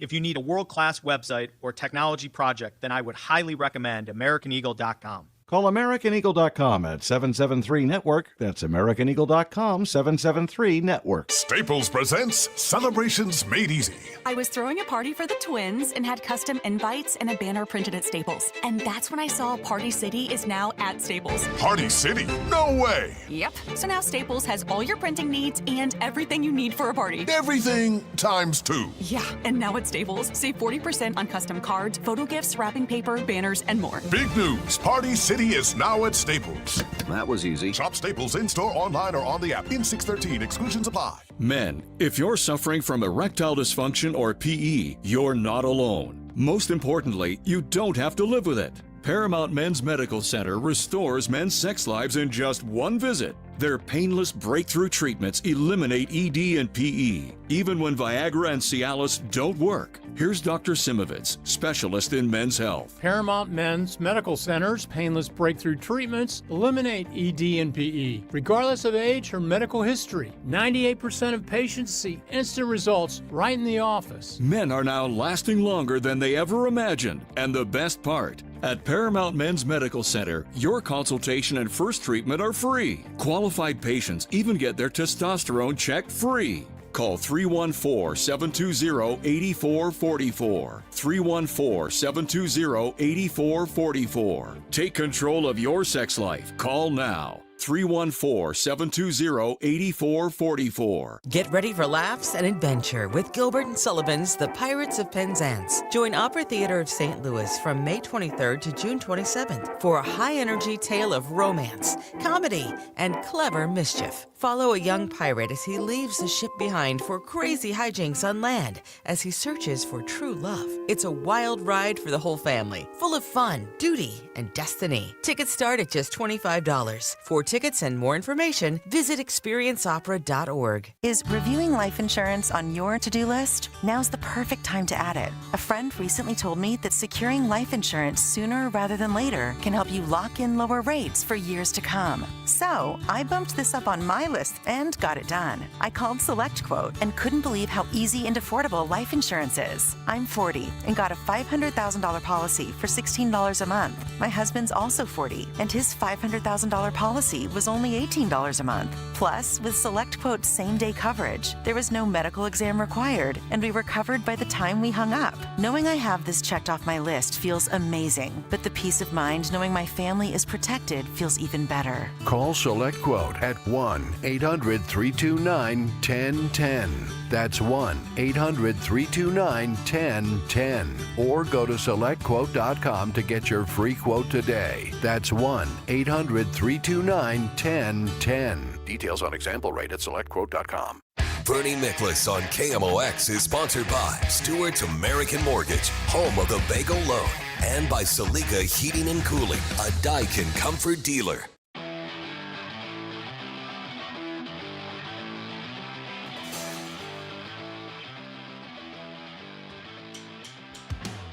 It's a Great Bar Sports Open Line right here on KMOX. My name is Matt Pauley, taking you until 8 o'clock this evening. One of my favorite things I do, and I get to do it multiple times a week because we're with them on Redbird Rush Hour twice a week. But on Sports Open Line, we get a chance to talk with Bernie Nicholas once a week, generally Wednesdays or Thursdays around 6:20. And what do you know? It's Thursday at 6:20. You hear him all over KMOX. In addition to this show and Redbird Rush Hour, he does Gas House Gang, Sports on a Sunday Morning, Dave Glover Show.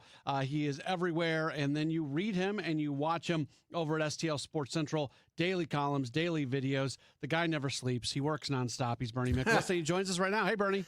It's good to be with you, Matt, as always, man. You know, you and I didn't even know each other, and so needless to say, we never worked together, but we're making up for lost time. I enjoy working with you very much. Yeah, I appreciate that. It's been a treat for me with you coming and rejoining KMOX for sure. And let's just start with this because you're doing something a little bit different over at STL Sports Central, where it's kind of a morning column, and you call it buffet style. It's kind of in the spirit of Bernie Bits almost, where you hit a bunch of things. But it's a really easy, fun, good read that people can have every morning when they wake up.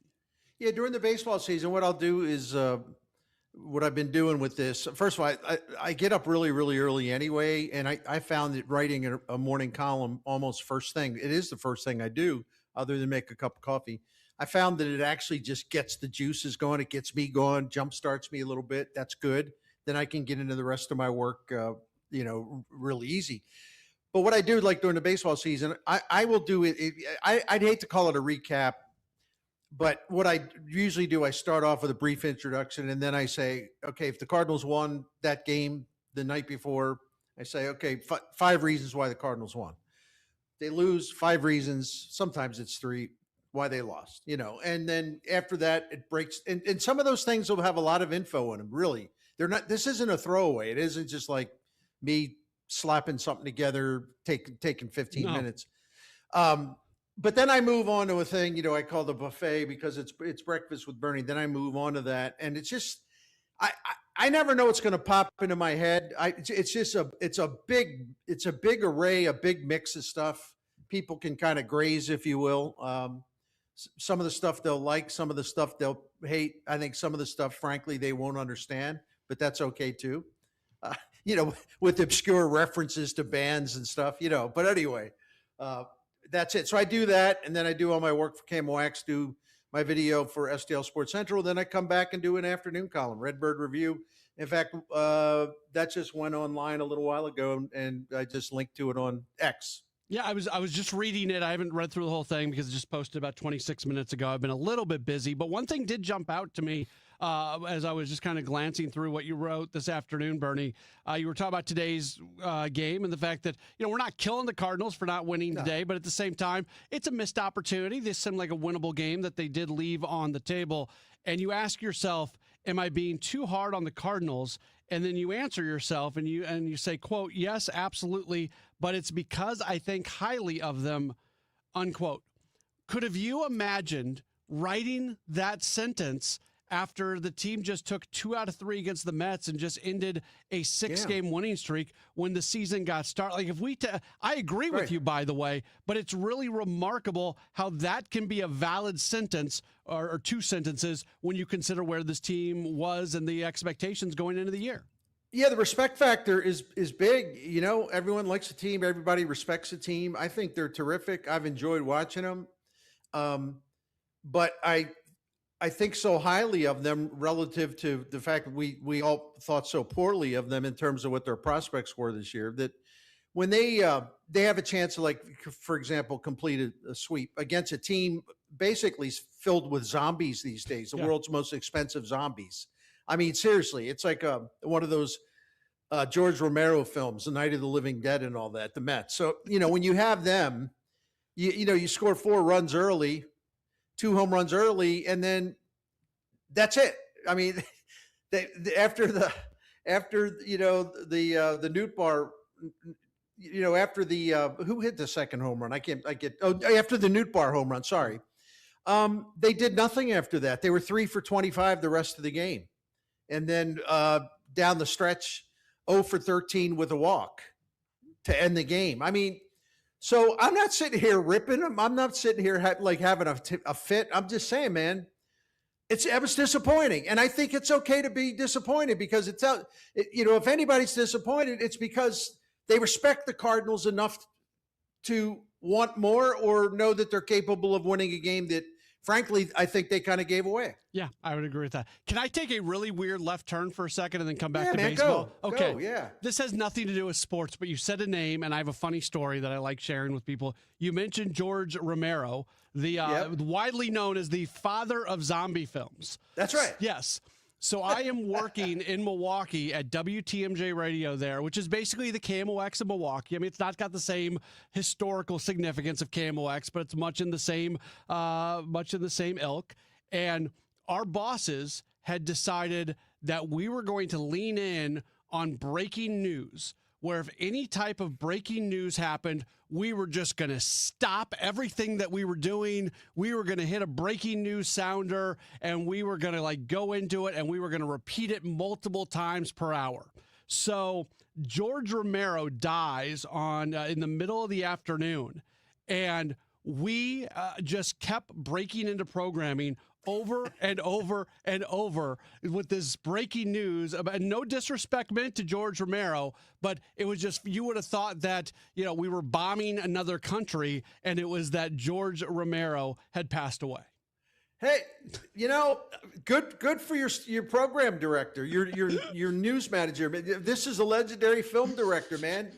That was a classic genre. I mean, in film schools, across the U.S., the kids study that. Yeah, black and white George Romero stuff. It was great stuff. So you gave the man the respect that he had coming to him. Outstanding. Evidently, obviously. All right, we'll veer right back into baseball now. Isn't it? I keep using the word remarkable because this is a remarkable season for the Cardinals and everything that is happening with them.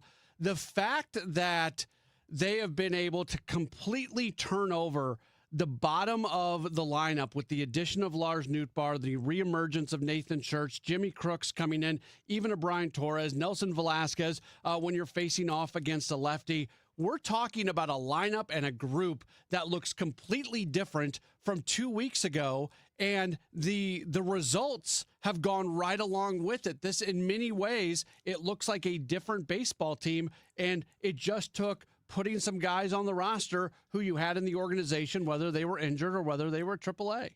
Yeah, during the winning streak, which ended today, but during the winning streak, they averaged 7 runs a game. Today they got 4, and they hit 3 home runs.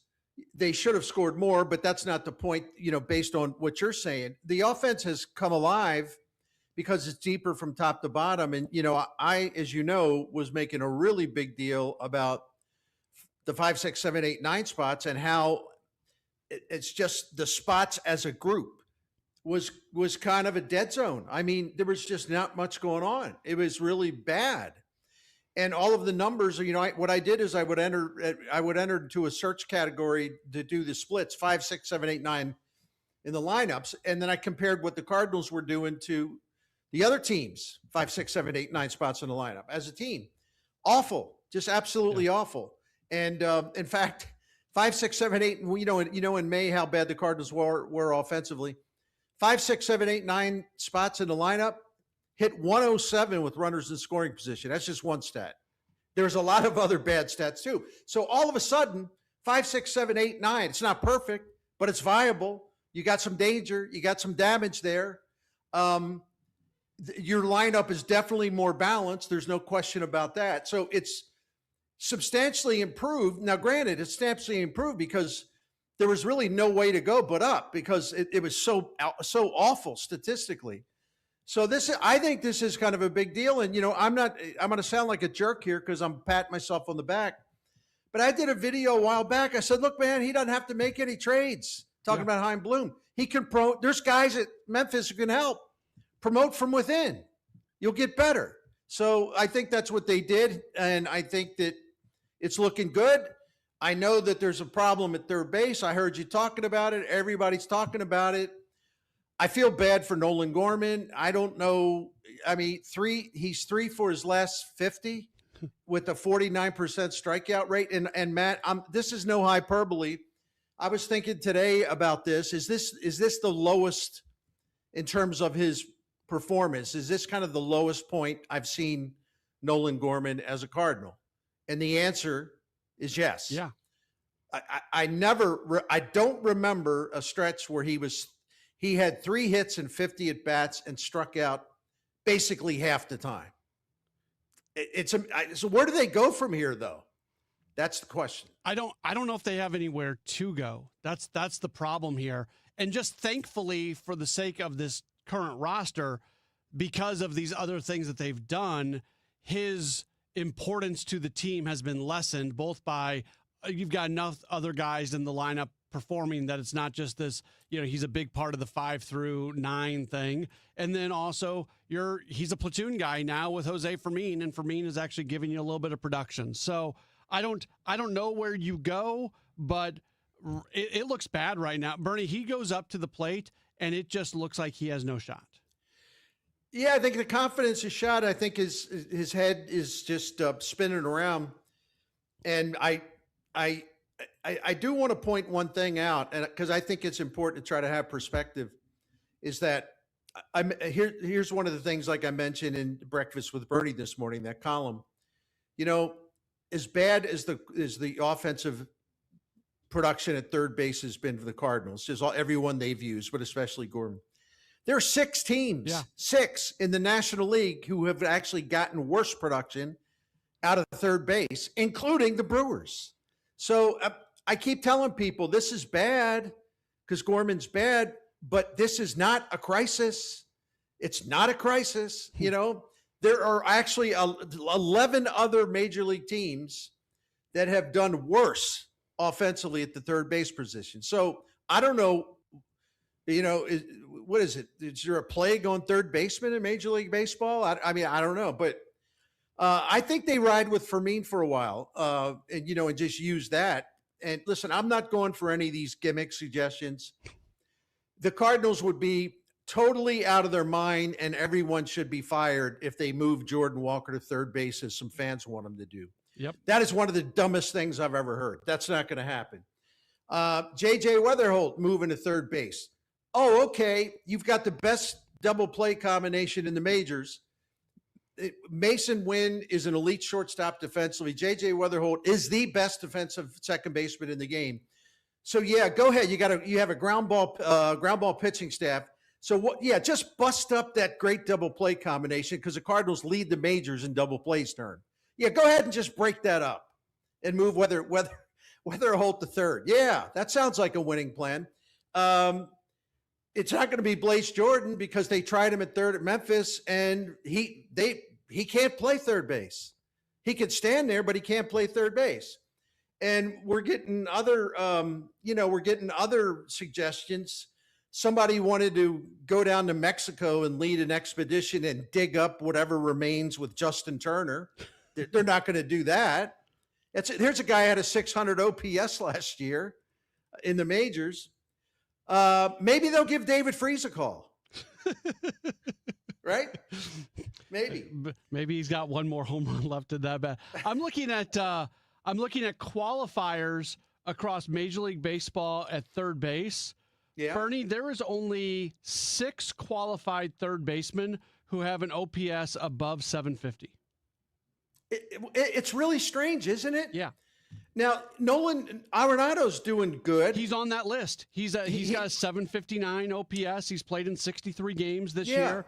But yes, he's on that list. He's doing well. And, I've gotten comments here and there from fans that talking to him, almost implying they made a mistake. They didn't make a mistake. Take a look at his road numbers. They're terrible. What's happened is he got into Chase Field, and his swing,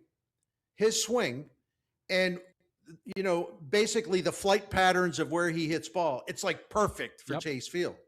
He hasn't done anything away from Chase Field, but the Diamondbacks were smart enough to know that Chase Field would actually revive him offensively, and it has, at least for half the games.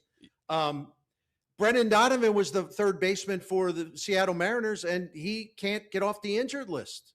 It's that groin all over again. I forget the last time he played. It was like middle of May or so. It was right before they were going to face the Cardinals. Yeah. So it's a tough situation, but there are no easy remedies. And I don't know. People talk about making a trade. I think that's obviously a possibility, but I never really traffic in trade stuff, like where I make up these fantasy trades. There's so much of that. The stuff drives me nuts because most of it's irresponsible. But, I'd have to know who really is available and what the Cardinals think of them and what the price would be. Unless you know all those things specifically, what's the point of throwing a bunch of names out there? Yeah, you know? I don't do that either. That's not You my don't. thing. That's Yeah. another reason why I like you so much, man. No, it's made up stuff, and we don't actually know unless somebody in the organization gives me a heads up on something that there may be interest, or it's just an obvious thing. There's no reason to do it. And just for people, because I am getting the Arenado comments nonstop. I've got his home road splits. I didn't realize how stark they were. Oh, they're awful. I mean, his road numbers. His home OPS 853, his road OPS 662, his home average 290, his road average 214. So if he was doing this year what he has done everywhere except his home ballpark, he's the exact same guy that he was the last couple of years with the Cardinals.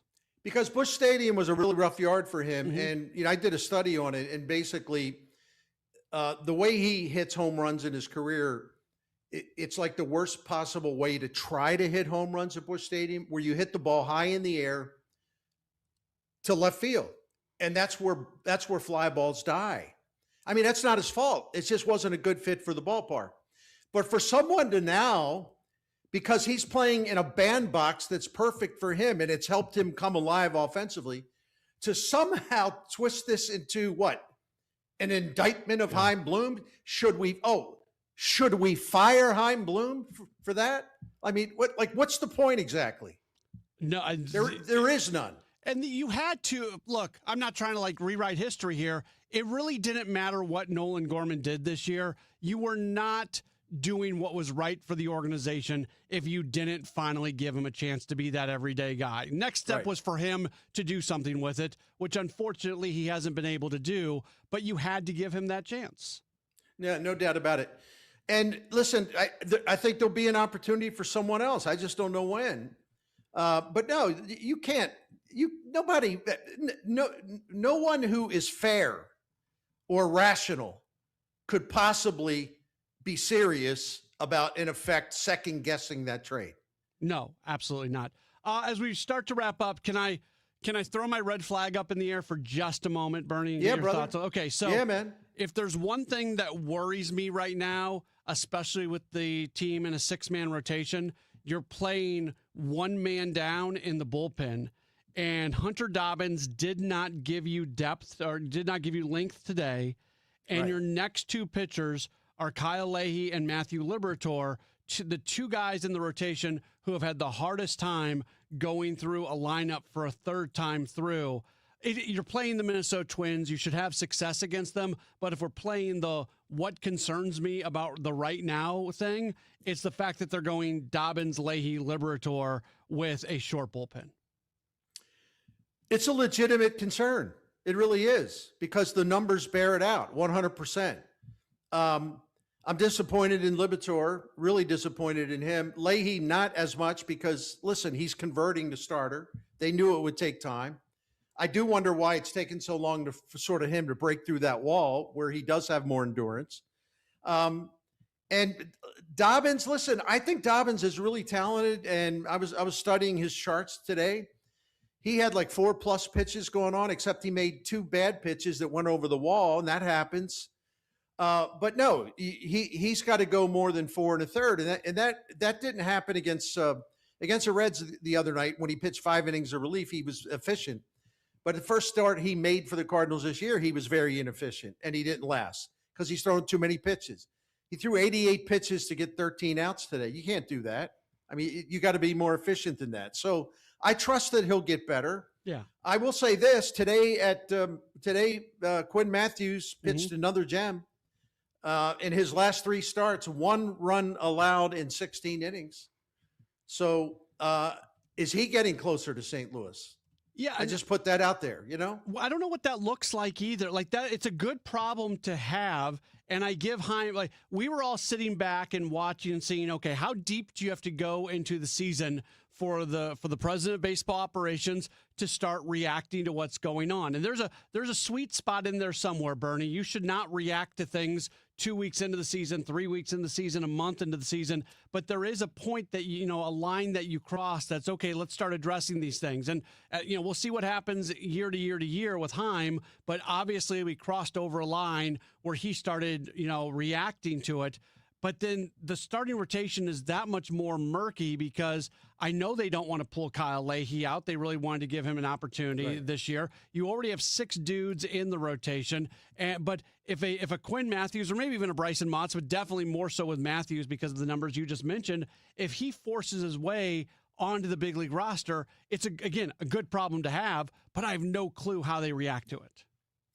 Well, that's right, because this is the weirdness of the season, because on one hand, you set it aside to be able to give full attention to young players, young pitchers. And so you'll live with the mistakes. You'll live with the fact that they go bad for a while and you get the ups and downs. But then you have a team that's really good. You have a team that's, in the top wild card spot, and no one's sitting here saying they're going to, win the World Series or even make the playoffs, but they're going really, really, really well.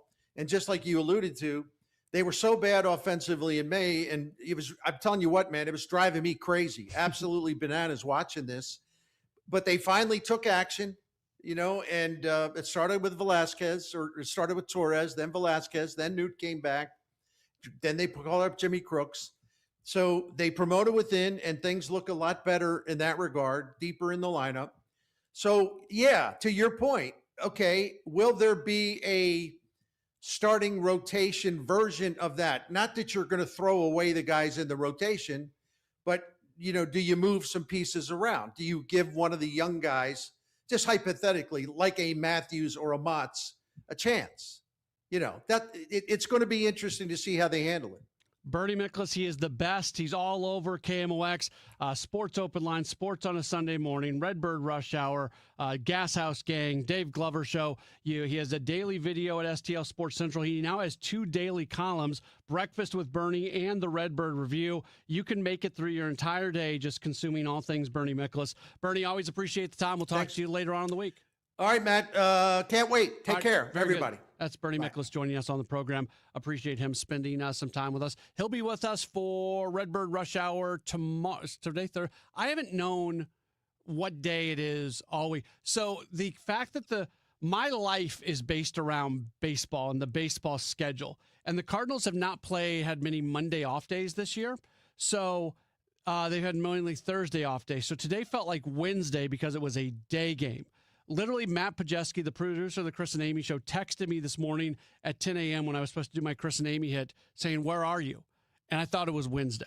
I had no clue what day it was. You wouldn't have known that if you were listening. I ran to my home studio situation. I was on with them before you would have even known. But I had no clue what day it was. So I do know tomorrow's Friday, and we will have Bernie Miklasz on for Redbird Rush Hour. Another break. We'll come back. We'll wrap up hour number 1 of the program. This is a Gray Bar Sports Open Line on KMOX. Wesley Financial Group is not a law firm. Ask yourself this question. Is it really worth holding on to that timeshare that you know you need to get rid of? Here's the truth. The average maintenance fee just went up over 17%. That could have been 117%, and there's nothing you can do about it. When you buy a timeshare, you give them a blank check for annual maintenance and assessment fees. I'm Chuck McDowell, founder of Wesley Financial Group. For 15 years, I've helped over 50,000 families cancel their timeshare. Not sell it, not transfer it, cancel it. Did you buy a timeshare because they told you it was a great investment and your maintenance fees would never go up? That's a lie. Are you ready to get rid of your timeshare once and for all? Simply call us and I'll send you our timeshare exit kit that explains all your options for cancellation. Call Wesley now for your timeshare exit kit. 800-979-3535. That's 800-979-3535. 800-979-3535. I'm John Morgan of Morgan & Morgan, America's largest injury law firm. Over 35 years, I've seen it all. Car crashes, work injuries, defective products, medical mistakes, lives flipped upside down in an instant. But I've also seen something else, the power of fighting back, the power of winning. Over $30 billion recovered and counting. Size matters, reputation matters, results matter. There's only one Morgan & Morgan. The choice of a lawyer is an important decision and should not be based solely upon advertisements. Past results afford no guarantee of future results. Every case is different and must be judged on its own merits. This is Jordan Walker. Celebrate Black Heritage Day, presented by your quality Ford dealers on Sunday, June 28th at Busch Stadium. This special culture and community event honors the impact, history, and legacy of the Black community in baseball and beyond. With a special themed ticket, you'll receive receive an exclusive Cardinals jersey designed by Corey Rogers. And don't miss a special heritage celebration in Budweiser Terrace before the game. Details and tickets at cardinals.com/theme. The weekend starts here. Grab your crew and kick it off at Friday Night Live at Busch Stadium. Every Friday night home game, Budweiser Terrace turns into the hottest happy hour in the Lou with $5 beers, $5 hot dogs, $7 margaritas, live music, and more all game long. Meet up with friends, soak in the energy, and keep the night going with baseball under the lights. Good vibes, great deals, your new Friday tradition. Get tickets now at Cardinals.com. I feel like I'm getting robbed when I bet the Stanley Cup on a sports book. Dude, delete that app. You need to be using Polymarket. Polymarket? Polymarket is a prediction market, not a sports book. You trade against other fans, not the house. That means more money for you and less for greedy sports books. Even during the Stanley Cup? Especially during the Stanley Cup. Polymarket is an official prediction market of the NHL. No way. What's the catch? No catch. And it's available in all 50 states. Polymarket is so confident you'll never go back, they're giving you $50 free on your first trade. I'm deleting my sportsbook app. How do I get started? Download Polymarket now and use promo code SHOT for $50 free for your first trade. Stop letting sportsbooks steal from you. Download Polymarket and use promo code SHOT for $50 free on your first trade. Use promo code SHOT. Trading not available in all jurisdictions. Check local regulations before trading. Restrictions and eligibility requirements apply. Santana, Oneness Tour 2026. The power, the energy. Come celebrate your favorite hits from Woodstock to Supernatural and beyond. With very special guest, the Doobie Brothers. Saturday, June 20th, Hollywood Casino Amphitheater. On sale now at livenation.com. Santana and Doobie Brothers, Oneness Tour 2026. After a disaster, emotional recovery takes time. Show Me Hope, Missouri offers free, confidential support wherever you are. Call or text 1-800-985-5990 and connect with a local crisis counselor today. From Missouri Department of Mental Health. This is the story of the one. As a maintenance engineer at a beverage manufacturing plant, he starts his day knowing every line is ready to run because Grainger delivers the industrial-grade products he needs to keep mixers, conveyors, and packaging equipment moving. With Grainger's vast selection of bearings, belts, and motors, he keeps operations running smoothly, so nothing grinds to a halt.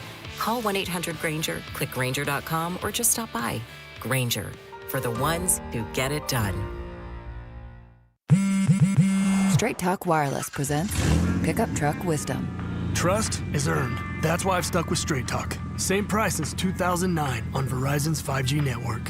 Cause shoot, anyone can make a promise. Keeping it for years, that means something. Now plans starting at $25 a month with 4 lines. Find us at straighttalk.com and Walmart. Straight Talk Wireless. Straightforward. Always. Same price claim applies only to the base monthly price of our $45 plan from October 2009 to present. Broadcasting from the Scott Credit Union Studio, 104.1 FM, KMOX. I'm with Mark Cantor of Cantor Injury Law. And Mark, why is it so important for you to be a local law firm?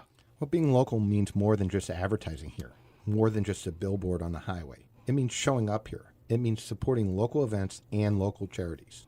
But why is local so important? It's important because we know the law, we know the judges, we know the roads, and we understand the community. The choice of a lawyer is an important decision and should not be based solely upon advertising. You can count on Cantor.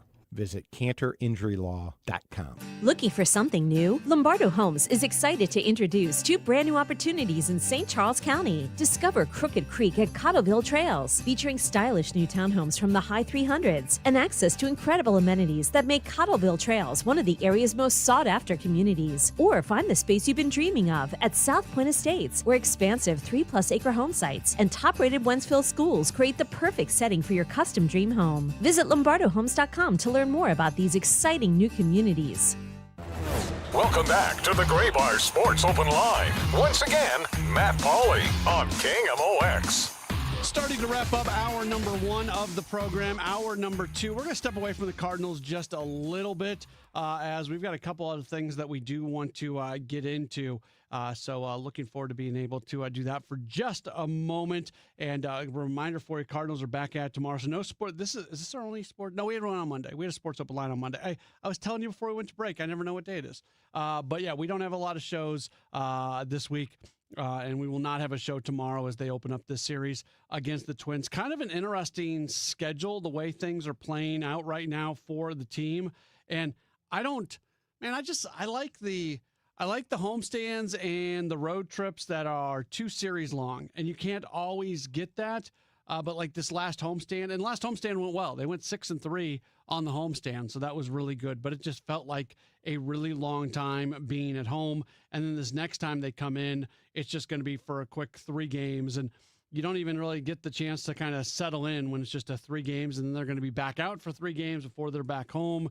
And it's just kind of a weird schedule the way things are going right now. And they're back into a string of not playing divisional opponents. When they wrapped up that series against Cincinnati, they are not going to see another divisional opponent until when they travel to Chicago to take on the Cubs in what's going to be a 4th of July weekend. So Cardinals, Cubs, 4th of July. Was it 4th of July last year? Was that the Miles Michaelis? It was. Okay. Whew. And what's Major League Baseball doing? Why is Major League, at least here's the good news. On actual 4th of July, it's going to be a night game at Wrigley. It's not going to be a day game. So, which is weird because when you think about Wrigley, you think about day games. And they're going to play a day game on the first day of the series on Friday and on the final day of the series on Sunday. But on the actual, it's a national TV game. On 4th of July, it's going to be a night game. And the Cardinals have this, and you should know with me, like the weird statistical oddities that shouldn't be. I don't pay much attention to them. You know, into the first month of the season, when the road record is a lot better than the home record, everybody's trying to say, why is the team so much better on the road? They're not. It's just it's a statistical anomaly. It's going to come back around. But one odd thing about this team right now, they are much, much better in night games than they are day games. We'll take a break. We'll have hour number 2 of the program coming up in just a moment. It's Graybar Sports Open Line on KMOX.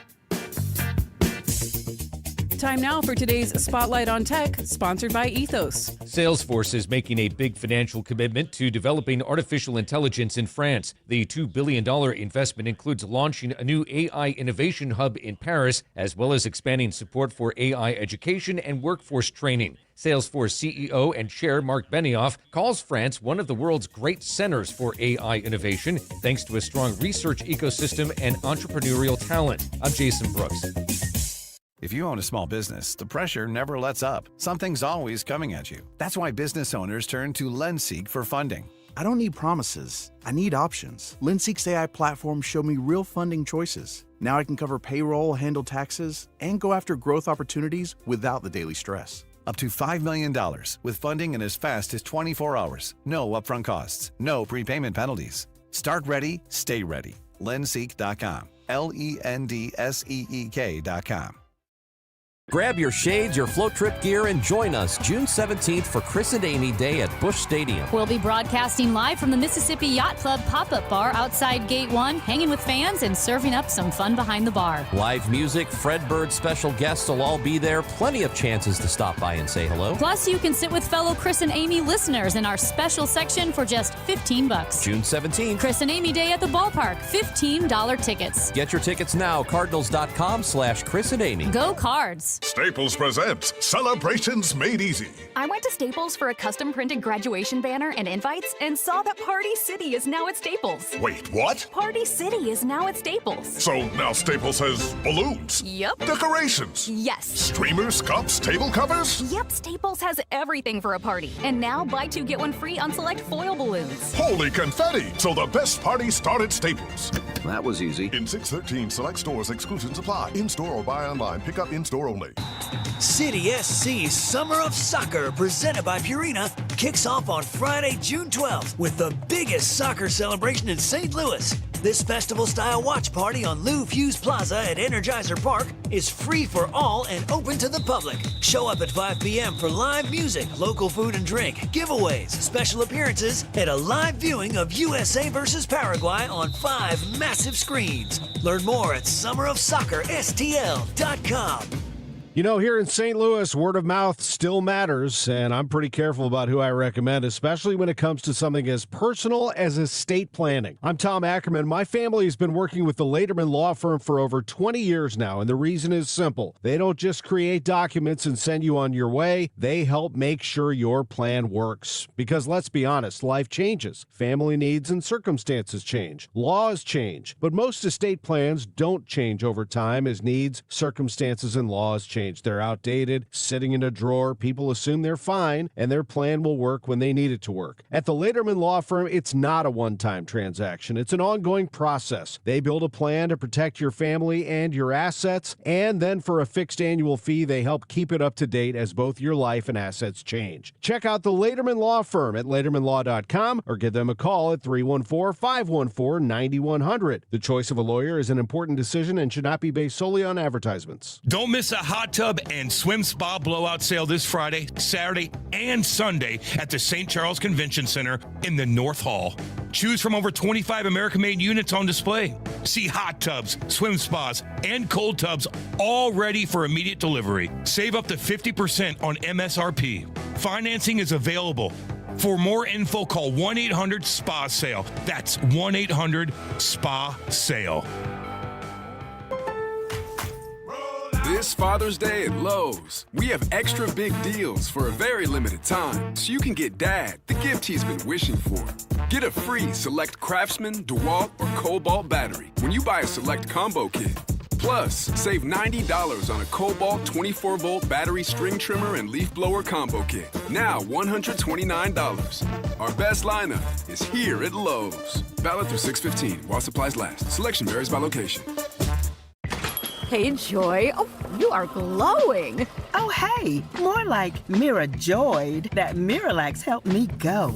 I was so backed up. Tried mega coffees, prune juice, everything. Then Miralax. And hello, gentle relief without the harsh side effects. Ooh, how does it work? It works naturally with the water in your body for constipation relief. Find Miralax today at your local retailer. Use as directed for occasional constipation. Celebrating 100 years of informing and entertaining. KMOX AM St. Louis, KMOX FM Hazelwood, the voice of St. Louis. ABC News, I'm Michelle Franzen. A possible deal to end the 3-month-long war with Iran inching toward the finish line, according to President Trump today. ABC's Patrick Revel says the ceasefire, though, remains fragile. We have not really heard from the Iranians yet. There has been no official response to President Trump's announcement that that Iran is close to agreeing what he called this memorandum of understanding. We have been hearing from some Iranian state media, which basically have been pushing back on the idea that any agreement has been finalized. President Trump also says the Strait of Hormuz will, quote, officially open the moment a deal is signed. Just hours after FISA extension measures failed in both the House and the Senate today over Bill Pulte's role as acting D&I director, President Trump announced he's nominated former SEC chair Jay Clayton to lead the agency. Mexico beat South Africa in the first match of the World Cup today in Mexico City. This is ABC News. In Northern Ireland, crowds of young men clashing for a second night with police in Belfast. Those violent protests erupted in the wake of an immigrant from Sudan who was charged with a brutal knife attack on a man in the city. Here's ABC's James Longman. Police say protesters have been trying to reach a hotel they believe was housing immigrants, and disturbingly, earlier this week, some went door to door in a local street looking for foreigners and torching homes. Now, the family of the man who lost his left eye in that attack have appealed for calm, and they say that while they're completely devastated by what's happened to him, they reject violence as the response. Last night's celebrations in New York City following the New York Knicks' record comeback win against the San Antonio Spurs led to police arresting more than 50 people outside Madison Square Garden. Authorities say rowdy fans getting out of hand, even climbing poles and also scaffolding. Authorities say 10 officers were injured. Michelle Franzen, ABC News. At 7:02, we've got a cloudy sky. Right now, it's 86 degrees downtown at the Arch. KMOX is covering breaking news. We've got a developing situation at Six Flags in Eureka where guests have been stuck on a ride. It's being termed by authorities as a high-angle rescue. Departments including Metro West, Kirkwood, Maplewood, West County, Melville, Monarch, Florissant Valley are responding. Scanner traffic indicates that this may be the Sky Screamer swinging ride that goes very high. Working to get more information, including the status of those riders. The National Weather Service has the St. Louis area under a severe thunderstorm watch until 9 tonight. That's why they're working hard to get those riders down. The prime storm time is this evening through midnight. Stay tuned for Dave Murray's complete forecast coming up. The new St. Louis County Chief of Police tells KMOX it's time to hold kids accountable for chaos at teen takeovers. On Total Information AM, Chief Juan Cox adds many times parents aren't in the picture. This grandma who may be 70, 80 years old raising a 8, 10, 12, 15-year-old kid, and it's a lot of pressure on her, and she's already raised her kids, but we are seeing definitely a lack of parenting. Cox says these teen takeovers, the biggest issue facing law enforcement in the St. Louis region right now. If passed, could Amendment 5 raise taxes on medical care and prescription drugs? Physicians say yes and are concerned it would result in placing tough choices on lower-income patients who might have to decide between medical care and food or housing. A spokesperson for Missouri Governor Mike Kehoe says the state legislature retains full authority to exempt medical care. Dr. Christian Hendricks says until they do, the concern remains. This Amendment 5 does not exclude health care. That leaves an open question. The spokesperson for Kehoe adds there are federal laws blocking many taxes from being placed on health care services covered under Medicare and Medicaid. Forecast for the overnight hours tonight, some strong storms should be out of the way by midnight tonight. It's going to be cooler, low 65 degrees. For tomorrow, we've got sunshine, lower humidity, high 85. Tomorrow night, clear 66. For Saturday, few scattered storms, otherwise sunny sky and a high of 86. Right now, downtown at the Arch, we've got some windy conditions, and we're at 86 degrees. And taking a look at the radar, it's clear in the immediate St. Louis metro, but from Fulton through Bowling Green, Louisiana, Missouri, quite the storm system headed our way. I'm Michael Calhoun, KMOX News. Welcome back to the Gray Bar Sports Open Line. Once again, Matt Pauley on KMOX. Into hour number 2 of the program. We got a few other things we want to get to today beyond the Cardinals for sure, and we really, really wish the Battlehawks were playing this weekend. Unfortunately, they lost their first playoff game, and that ended their season. But some of the end-of-season honors have started to come down from the United Football League, and that includes naming the assistant coach of the year, and Battlehawks defensive coordinator Corey Chamblin has picked up that honor this year. To talk about that a little bit and reflect on the season, we're happy to welcome Coach Chamblin on the program. Coach, great to talk to you again. How are you? Pretty good. How about yourself? I'm all right. I'm sure you wish that you were maybe putting the finishing touches on a defensive game plan right now. Man, every day you get sicker and sicker thinking about it, and then I'm flying out there to watch them play, so we'll see how that goes. What's as you reflect on this season and working with Coach Prohl and these guys, a defense that you had a lot to do with a lot of the guys who came in and were part of this team. What does your mind go to as you've spent some time maybe reflecting on the year? Well, it was a good year. Everybody always talks about, the championship. And as you know, every team can't win a championship every year. Sometimes you got to fail to be first. And I think, we were close, but, we didn't get the job done. But when you look at defensively, those guys did some good things. Everybody started new across the league. Those guys came in and, that first game, I think even they were surprised the way we went against DC, the previous year champs. And then we had a letdown somewhere in there with Dallas. But for the most part, those guys were consistent, like Coach Prohl talks about. And each and every game they got better. I just think we ran out of gas a little bit at the end, but those guys had fun on a day-to-day basis. And it was really like coaching an all-star game, to be honest with you. So you want these guys to do well. You want the defense to play well. You want to win as many games as possible. But once the season comes to an end, I know the focus for a lot of these guys is maybe going and getting an NFL opportunity. There's a handful of guys who are trying out and working out for the Denver Broncos today. How important is to you now that you see some of your guys get that opportunity to get into camp with some NFL teams? Well, that's the fruit of the labor, not just mine, but their guys. And that's why I push them so hard, even when they get a little tired, because I'm like, hey, don't forget what you're doing this for. yeah, you're playing for the Battlehawks, but you're also playing for yourself for the NFL opportunity. That's what this platform is about. And, I wish that all those guys would get it because they all deserve it, in my eye. But it's the game that we play. But it's always good to have those guys get a shot at the next level.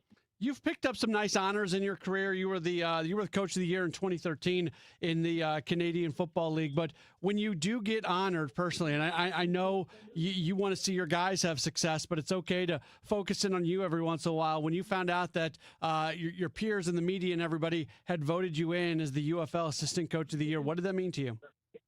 Man, I'm gonna tell you that it was an emotional moment. The last time I've been recognized for my work has been since 2013. And like I said, I can't say, well, we work hard. Everybody works hard, but just to be recognized, like you said, by your peers in the media, to have your work recognized, on an individual level, that is awesome. That's awesome. I don't take it lightly. A lot of guys get to it and say, oh, yes, we won the team goal. That doesn't matter. It matters. It matters. It matters because, those guys, they brought that vision to pass. It took a lot of people to get my name to shine like that. So I definitely appreciate it. And the one thing that guys don't understand is players, they're there to, showcase their skills, but coaches as well. That gives me a chance to showcase my skills as a leader and as a coach. Have you you were born in Alabama, you played at Tennessee Tech, and then you got into a playing career that went from 99 to 2004, and you were with 6-7 teams. And then if you go look at all the different places you have coached, it's a diverse list of cities and states and even countries that you have been in. You've given your life to the game of football in many ways, and I'm sure there's been some sacrifice that's gone along with that as well. Do you ever consider that and just think about the very interesting football journey that you've been on?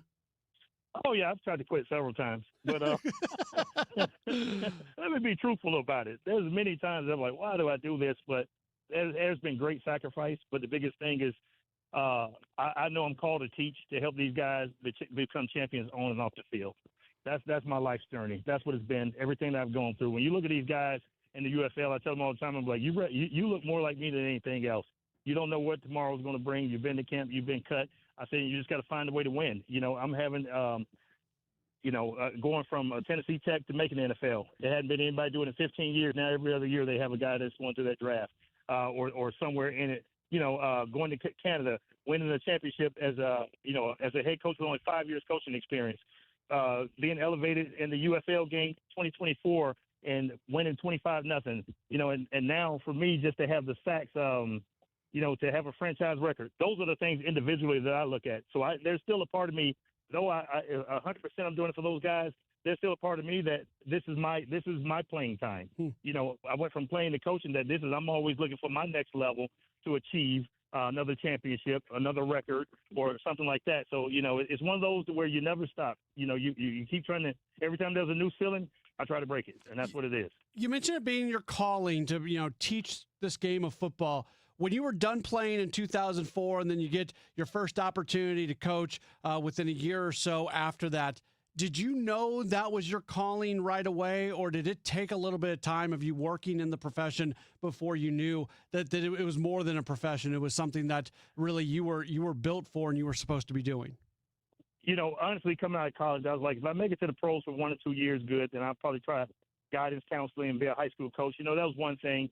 And then I was like, okay, I don't know. But I'm going to tell you what really set it into play was I was probably at the back end of my career in training camp, and I saw Mike Tomlin and Raheem Morris were my defensive back coaches, and John Gruden was the head coach. And I didn't know coaches could be so young.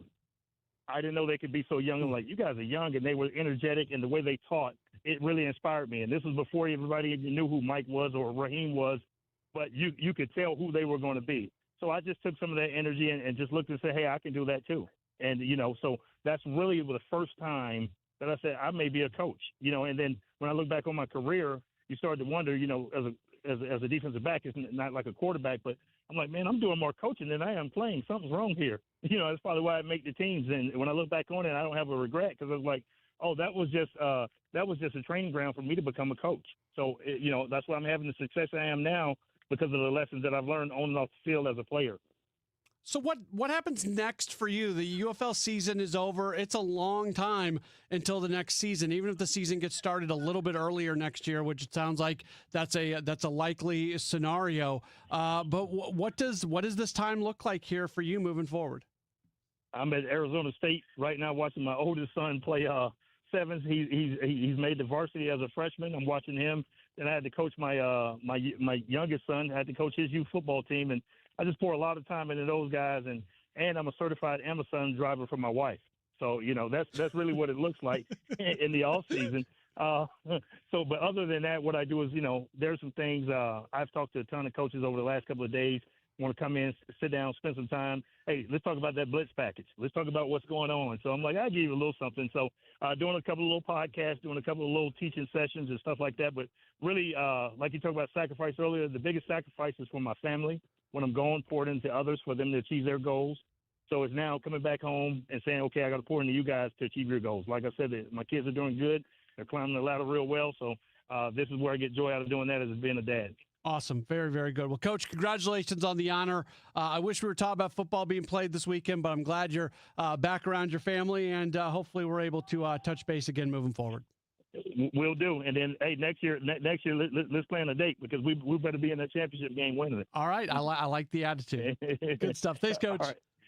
All right. Thank you. Take care. Corey Chamblin, defensive coordinator with the Battlehawks, joining us here on the program.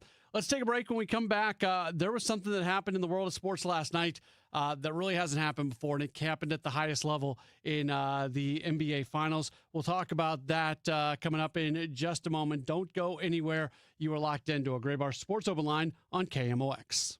Rhino Shield is engineered to outlast paint by a lot, backed with our 25-year transferable warranty. Paint a house, shield a home. We do brick, block, stucco, asbestos, steel, aluminum, cedar, and more. We are the only coating company selected by Disney, This Old House, and 3 times on HGTV's Curb Appeal, where all 3 episodes concentrate on unpainted brick. If you maintain or own a business with a tired-looking building, you owe it to yourself to look at Rhino Shield and our beautifully durable color schemes. Evaluations are free. We're making buildings pop and be noticed again, from Champaign to the Lake of the Ozarks, exceeding expectations every day with our products, people, and performance. Now is the time to call 877-25-RHINO, 877-25-RHINO, or go to 877-25rhino.com and see how honest and transparent we really are. Tell them, ladies. Don't paint, don't vinyl, go Rhino Shield. Never paint your house again. Rhino Shield. I'm Piera Palazzolo,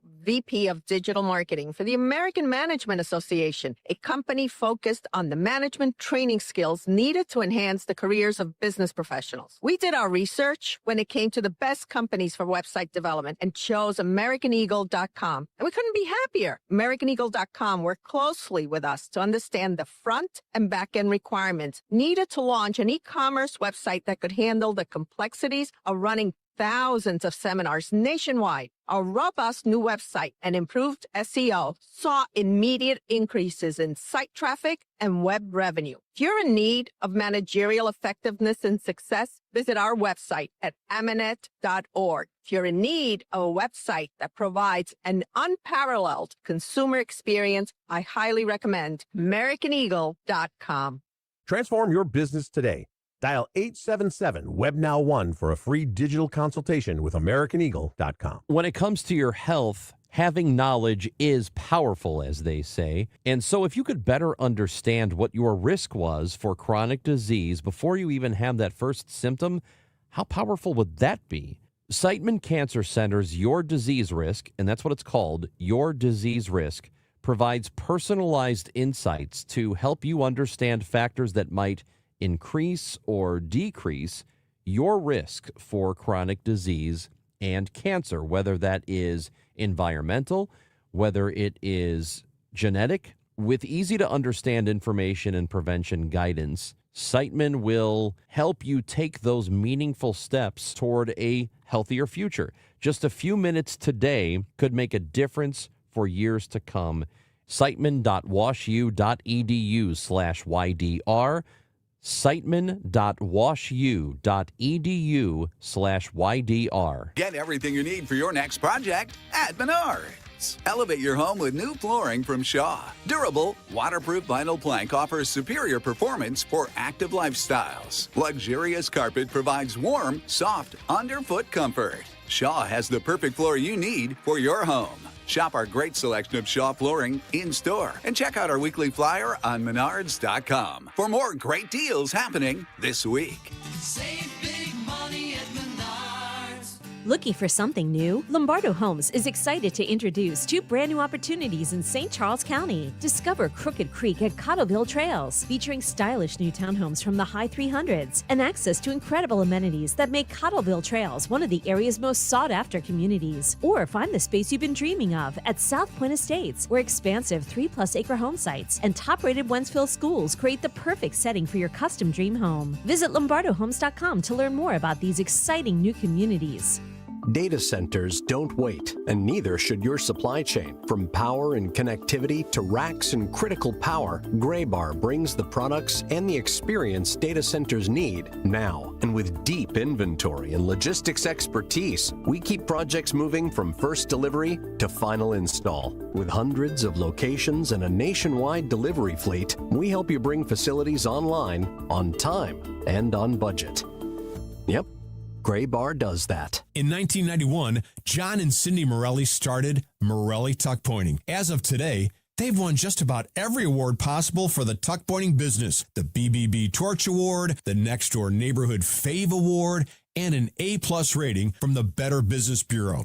For homeowners, this is a great time to get a free inspection of your basement, your brick or stone fireplace, your garage interior, your porch, and maybe even your walkway. Indoor tuck pointing can be started now. Hi, this is Charlie Brennan. My wife Beth and I have used Morelli Tuck Pointing to work on 2 of our homes now over the last 25 years. We have found the Morelli bids to be fair, their crews are very polite, and they clean up after themselves. But most importantly, their work is beautiful. Family owned and operated since 1991. 314-645-1387, MorelliTuckPointing.com. Proudly serving St. Louis for over 100 years. KMOX, the voice of St. Louis.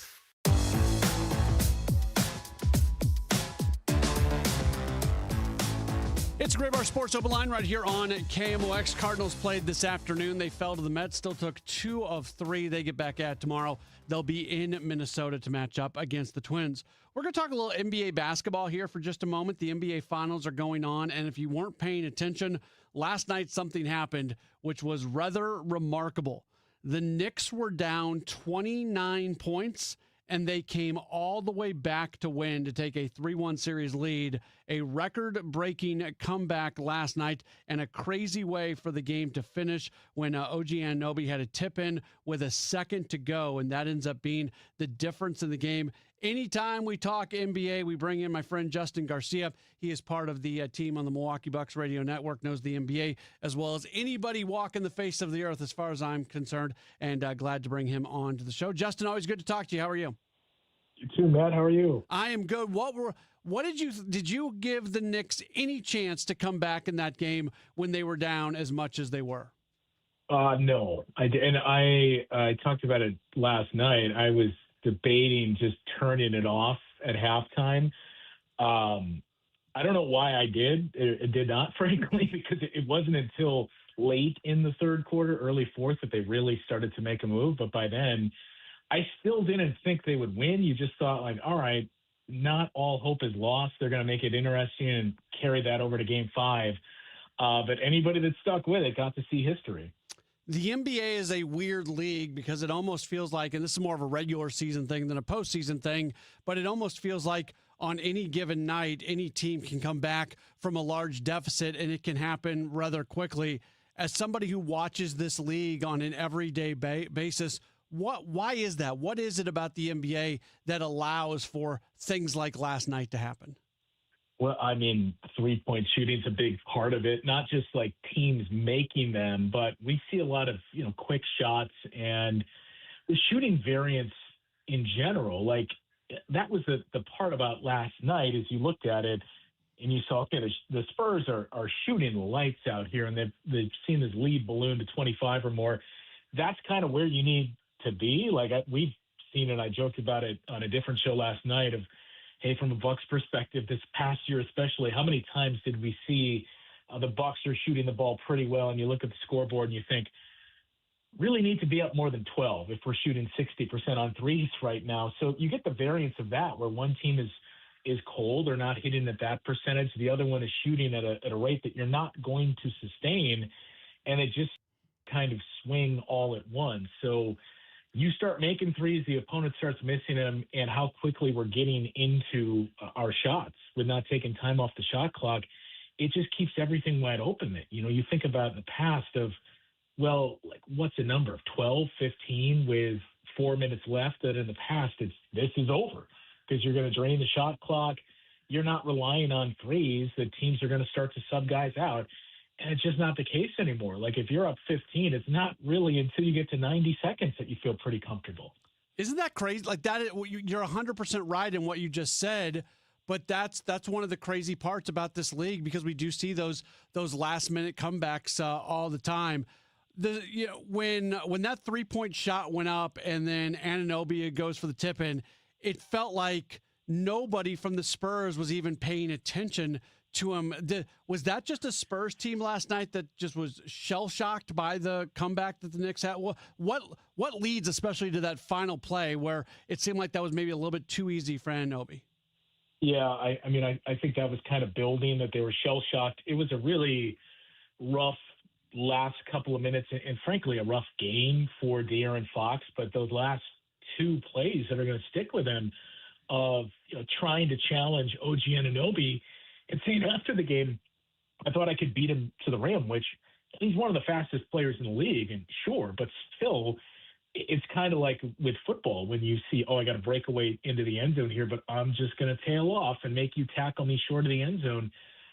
That's the thing you need to do there. I'm sure you may have been able to beat him in this case he couldn't, but you've really got to dribble the baseline and take another 3 seconds or so off the clock, make them foul you and turn it into a fouls game. So it was an error in judgment there by De'Aaron Fox. And then on the Brunson shot, De'Aaron Fox comes over to double team him and kind of to trap him. When Victor Wembanyama is the primary guy, like if there's any defender in the league that doesn't need help, especially from De'Aaron Fox, it's Victor Wembanyama.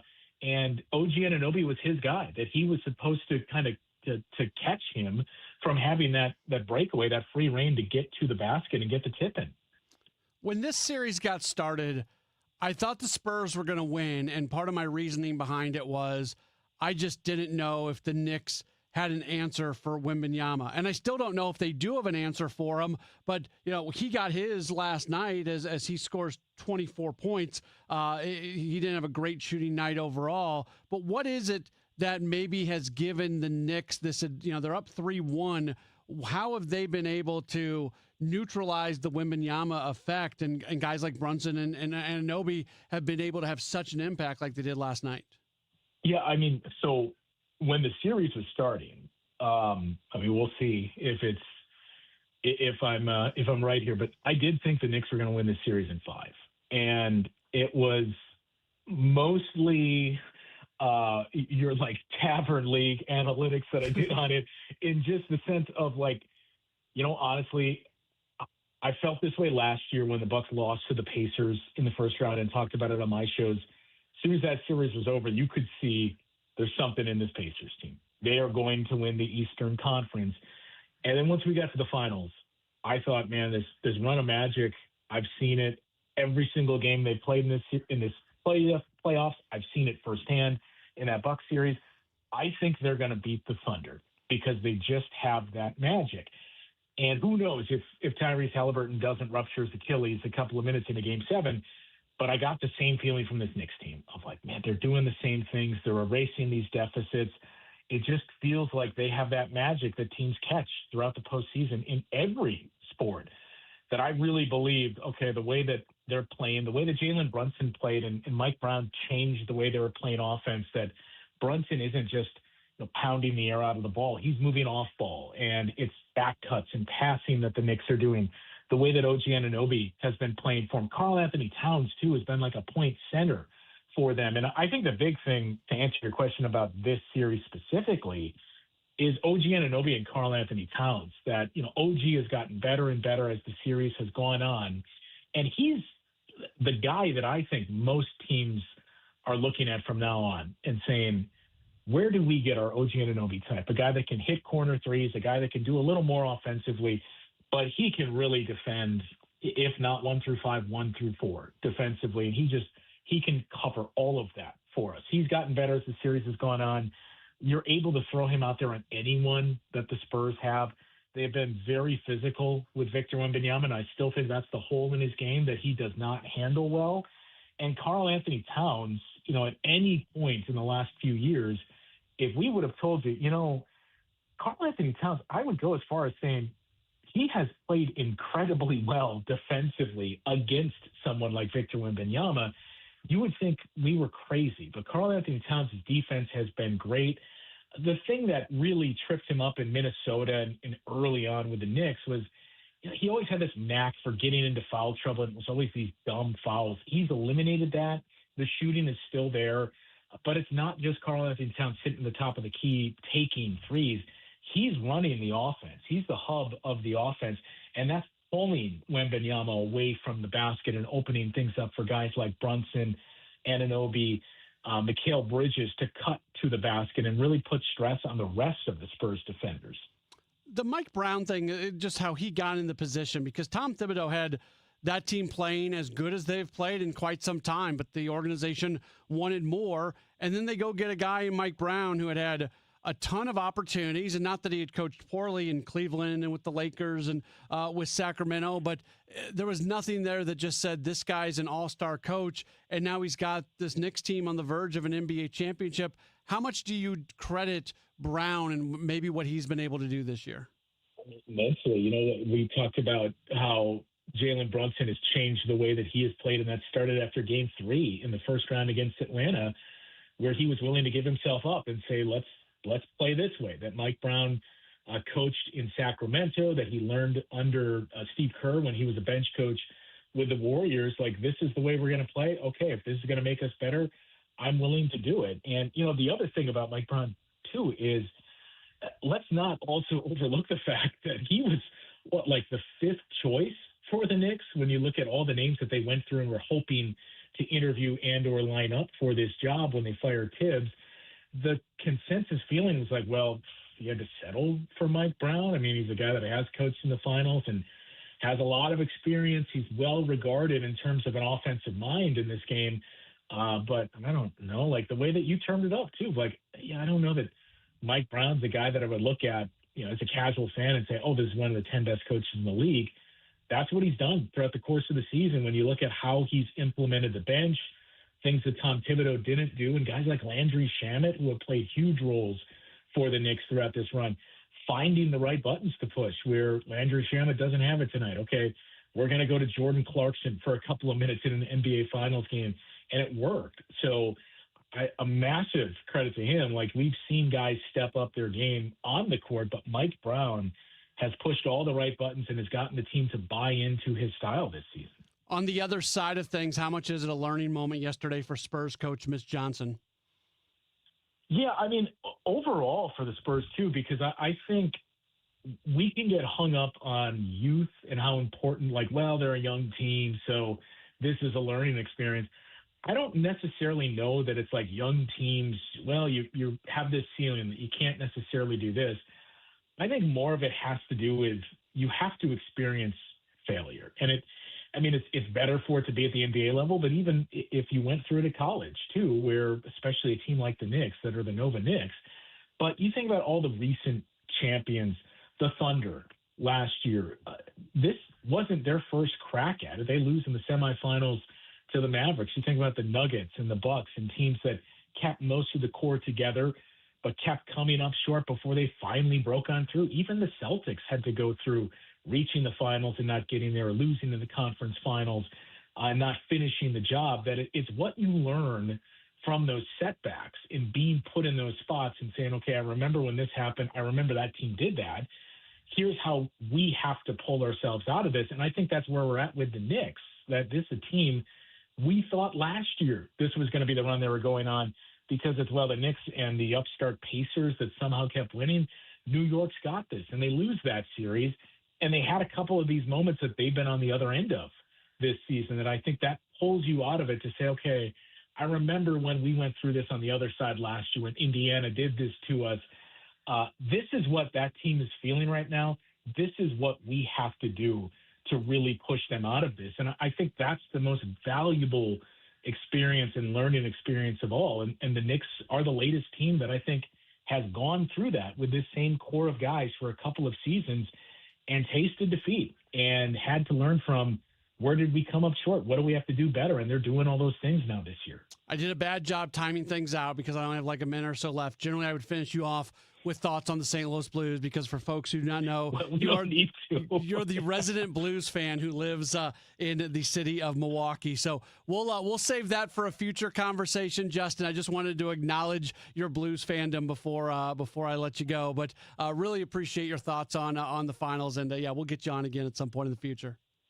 Sounds good. Anytime, Matt. Awesome. Very good. That is Justin Garcia. Follow him on Twitter at Justin Garcia NBA. And he tweets a lot about the Blues during the Blues season. So I think I've asked him before how he became a Blues fan. I don't know if I remember that story or not. But he's good talking basketball. He's one of my favorite NBA people to be able to talk to for sure. And that was wild last night. Again, I realize the audience that I am talking to, and we talk Cardinals here on the show, and then we sprinkle a few other things in there. But what happened last night in that game is worth bringing a little bit of attention to because it just doesn't happen. It just does not happen. A team is down 29 points in the NBA Finals. Man, if you're the San Antonio Spurs, because who did I hear say this? Yes, somebody said that. Oh, you know what? It was I think it was Chip Carey actually. For some reason, Chip was talking NBA basketball, and I think it was during the TV game broadcast yesterday.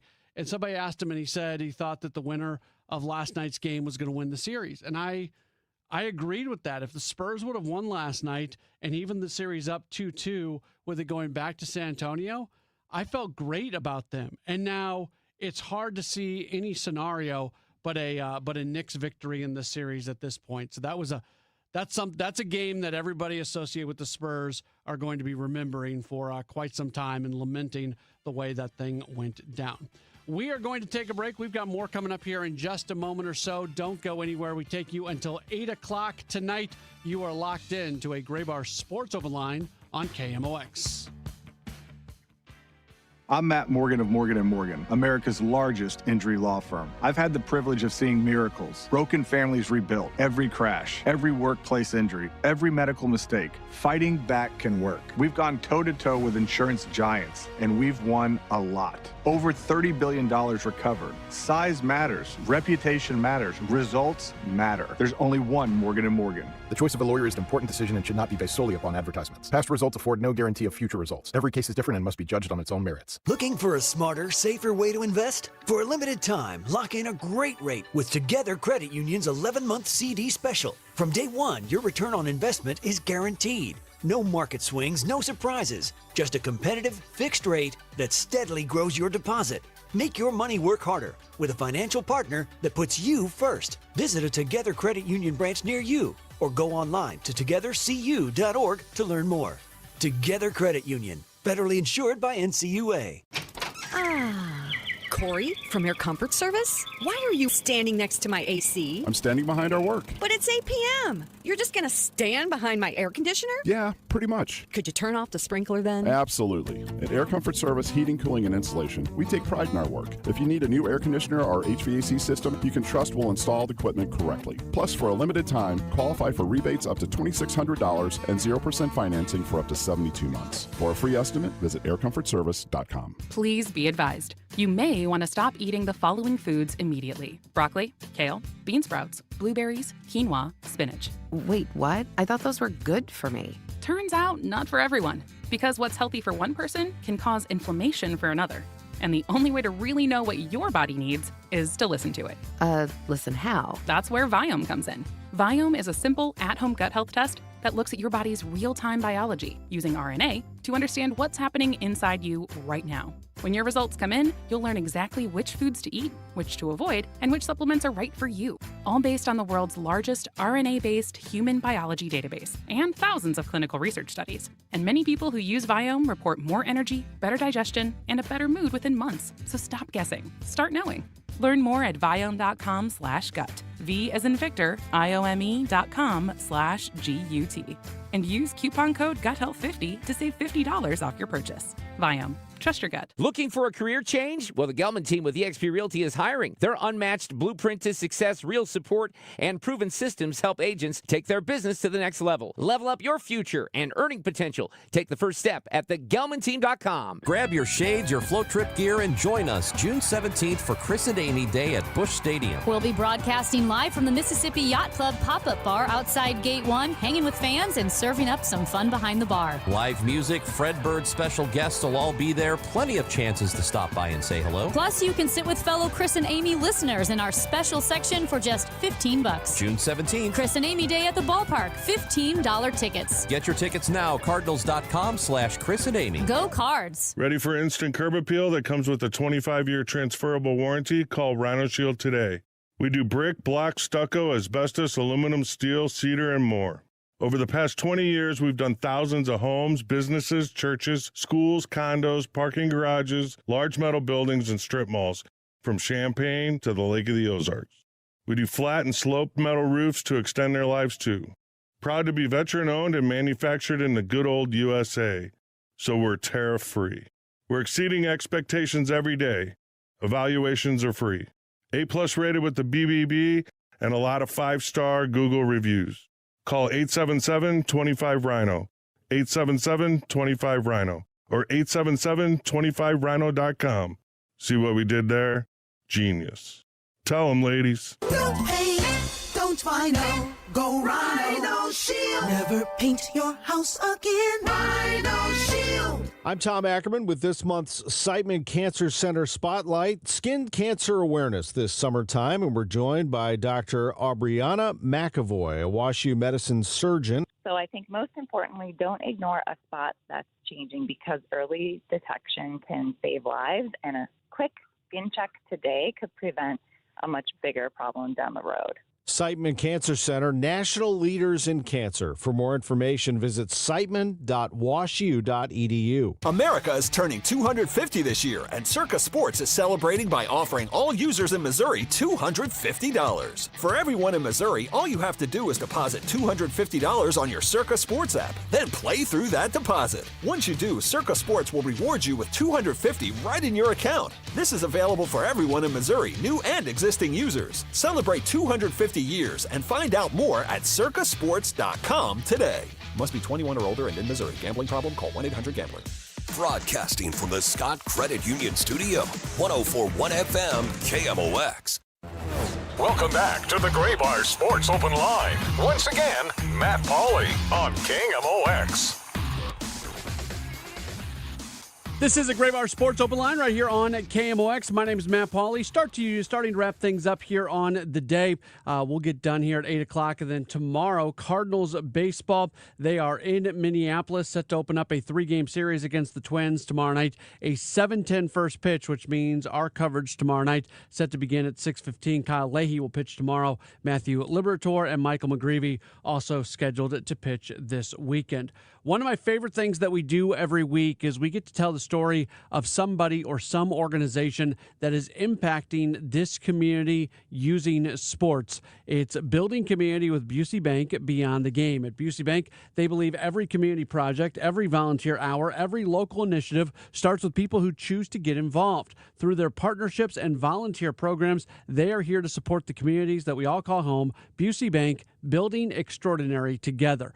And speaking of extraordinary, what the St. Louis Cardinals do on an every game basis and then beyond that when it comes to impacting the community is pretty special. When I am at the ballpark in the studio that we have downstairs, I've got a big window that looks out to basically the hallway that goes to behind home plate and where people can kind of go onto the field. Like when the umpires walk onto the field, that's the route that they take. And every single night I see countless countless community groups being brought through. And then when there's other events going on throughout the St. Louis area, you know that the Cardinals are going to be involved. There's so many people that we've talked to in this last week. We talked with Passback. The Cardinals are involved with them. We've talked to so many different groups that are supported in some form or fashion by the St. Louis Cardinals. It is remarkable how many different community related projects they are involved with. And with all that being said, I'm very happy to be able to welcome onto the program the manager of community relations for the Cardinals, Lindsay Weber. Lindsay, thank you so much for taking some time with us today. How are you? I'm great, Matt. Thank you for having us. There's nothing I love talking about more than all of our community relations efforts. Yeah, let's talk about you a little bit, because what led you to this? Because somebody doesn't just like fall into this. You have to have a passion for helping others, passion for making an impact to go into the job that you're in. So just, share that a little bit if you can. Yeah, this is actually my 15th season with the St. Louis Cardinals. I started in public relations. I ran our team's social media, helped launch Cardinals Insider television show, and have done a lot in terms of communication. But that one thread that has always sort of run throughout my career is storytelling. And I found myself particularly drawn to the execution of making stories happen, right? So, on the communication side, you a lot of times get to tell what happened, but now I like to think of myself in this role as like a little bit of a fairy godmother. I get to sprinkle some magic dust and like execute things and make things come to life. So there's just always been a passion for helping others and giving back and leaving things better than I found it. And that's where I find myself now. Every single day at Busch Stadium, somebody's having a special experience. And that's one of the cool things about having the power of the Cardinals behind you, is you've got this huge mechanism to go impact the community. And it's a really cool thing.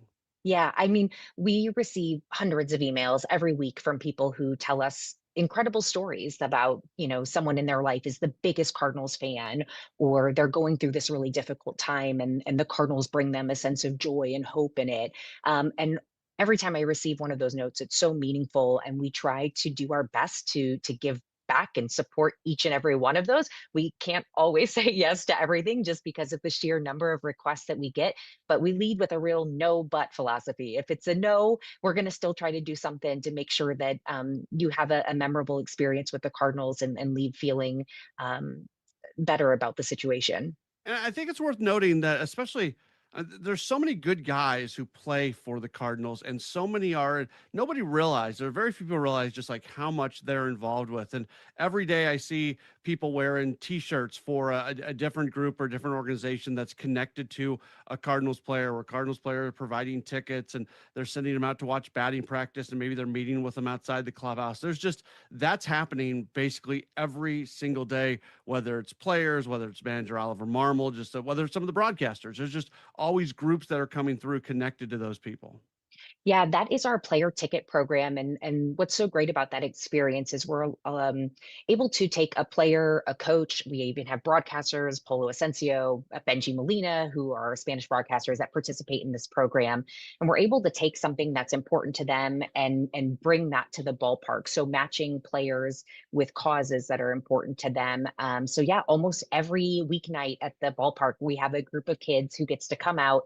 They get a t-shirt, they get a hot dog and soda voucher, they get tickets to the game, and most importantly, they get to meet that player on the field during batting practice and talk to them and get a photo and an autograph. And a lot of times these organizations, again, they might be something that's really, maybe a player has a connection to foster families or adoption, and we might bring that out. Or it might be something like families from the International Institute who have never experienced baseball before in their life, and we're being able to introduce it to them in such a personal, humanized way.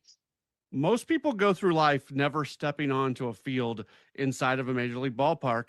What's it like for you when maybe you see some of these kids step onto that field when it's a batting practice time, and just, that very cool, unique experience? Yeah, after a really long homestand, like the one we just had, for me, when I have to go home and like literally brush the dirt off of my feet from the warning track, you're like, oh, I got to do it again. but it never gets old every time you have that experience of bringing somebody out to the field for the first time. I work very closely with Make-A-Wish and granting Cardinals themed wishes. So if a Wish kid has a wish to meet the team, I get to help bring that moment to life. And it never gets old when those kids step onto the field. And you can just feel like the magic and momentum of the moment meeting them coming out of the tunnel. And it's like everything that they went through washes away in a moment because they get to feel part of something so much bigger than themselves and part of so much bigger than their experience. And it just gives them a sense of hope and a reprieve from everything that they went to. And that I will never get tired of. Make-A-Wish is such a special organization, and we don't understand what most of these kids are going through. And you mentioned the joy that they have, the fact that that Make-A-Wish does what they do, and then the Cardinals are able to partner with them is really, really cool. Yeah, and it's even really special for the families too. Of course, for the Wish kid who has just overcome or is enduring a life-threatening critical illness, it's important for them to have fun and have a moment where they're not at the hospital or having tests. But it's really special for the parents too, because the parents or the siblings who have had to watch that family member go through it all, and to be able to give them some memories and truly something that they're never going to forget. We just got an email the other day from the fiance of a former Make-A-Wish child who is old enough now to get married. And she asked if she could come back to the ballpark with him to celebrate their engagement, because that Make-A-Wish experience was such a monumental part of his childhood, that she wants to find a way to like replicate it for him. And hopefully I'm not spoiling it. Maybe he's not listening today. I think it might be a surprise, but it's just that stuff that truly does leave a lasting impact with the families we serve. Oh, that's awesome. Like those are how can you not like just love what you do when things like that are happening on an everyday basis, right? Yeah, absolutely. Talk to me a little bit about the player spouses program that the Cardinals are involved with. Yeah, so part of my job is a very unique role in that I'm the liaison with the players' family. So our Cardinals family group is made up of the spouses of players, coaches, training staff, anybody that works in the clubhouse. And what we try to do is not only be a liaison to them so that when they get that phone call that, hey, you're coming up and you're going to play with the team tomorrow, get in the car and get here, I can show them where to go, how to get in the door.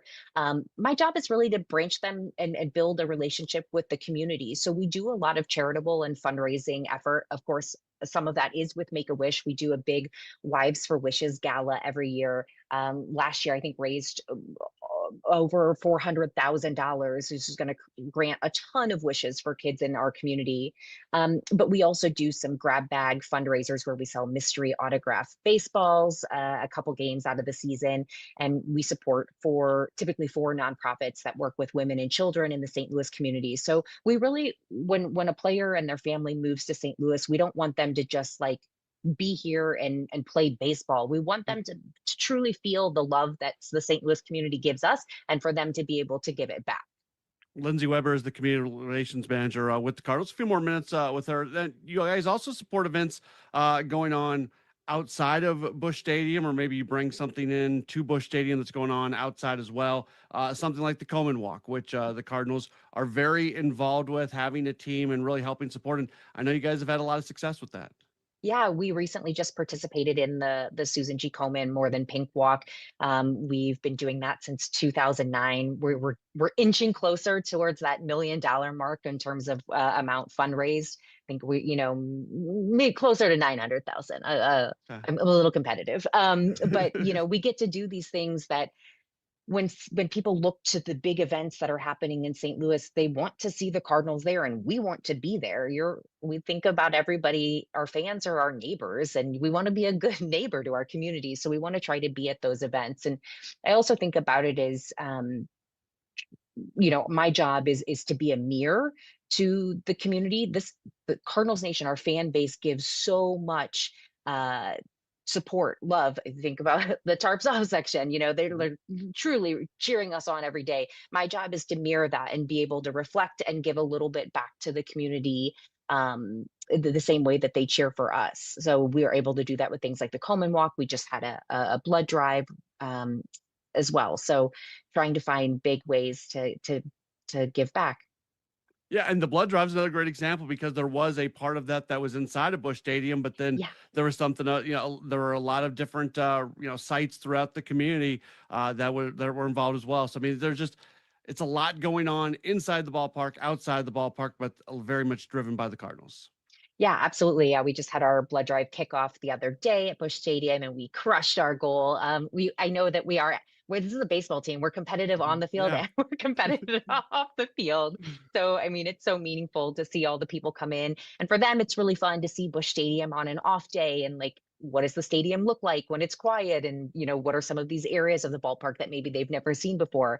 But for me, I look at every person that's coming in is helping to save lives. And that's something to be very proud of for both of us.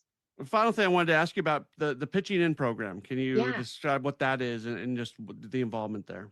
Yeah, the last couple of years we've been partnered with Window Nation for our pitching in program. We're taking that opportunity pre-game ceremonies before the game several times throughout the year, where we're recognizing community groups, people, places, individuals, people that are pitching in to make a difference in our community. And we're trying to highlight stories and tell the stories of nonprofits or, again, individuals that are really making a difference. And it's so fun to be able to see these organizations, again, come out to the field and get that recognition that they deserve.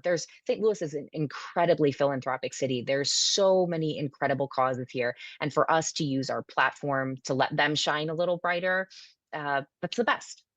That what you just said is really true. It is. I talked to so many people, and St. Louis punches above its weight when it comes to helping out others. And if there's a cause, there's always individual people, always corporations, whoever it might be. I mean, this city is so special when it comes to finding ways to help other people. Yeah, we're doing this program like 15 to 20 times a year. And every year I'm like, oh no, I'm going to run out of people. And I never do, because there are so many incredible people doing wonderful things here. And we are just so proud to be affiliated with that. And again, to use our platform to spotlight the work that they're doing. It just is very meaningful. Lindsay Weber, Manager Community Relations with the Cardinals. Lindsay, thank you so much for taking this time with us today. I think it's important that people understand just maybe some of the underneath the surface things that are going on with the Cardinals on really an every day, every game type basis. Yeah, thank you, Matt. I really appreciate the opportunity. That is Lindsay Weber, Manager of Community Relations with the Cardinals. And the Cardinals are just so involved in so many things, making the world a better place, and really cool to be able to share some of what they're doing. And Lindsay is amazing in that role, and her heart for just being able to help as many people as possible. It's a really, really cool thing.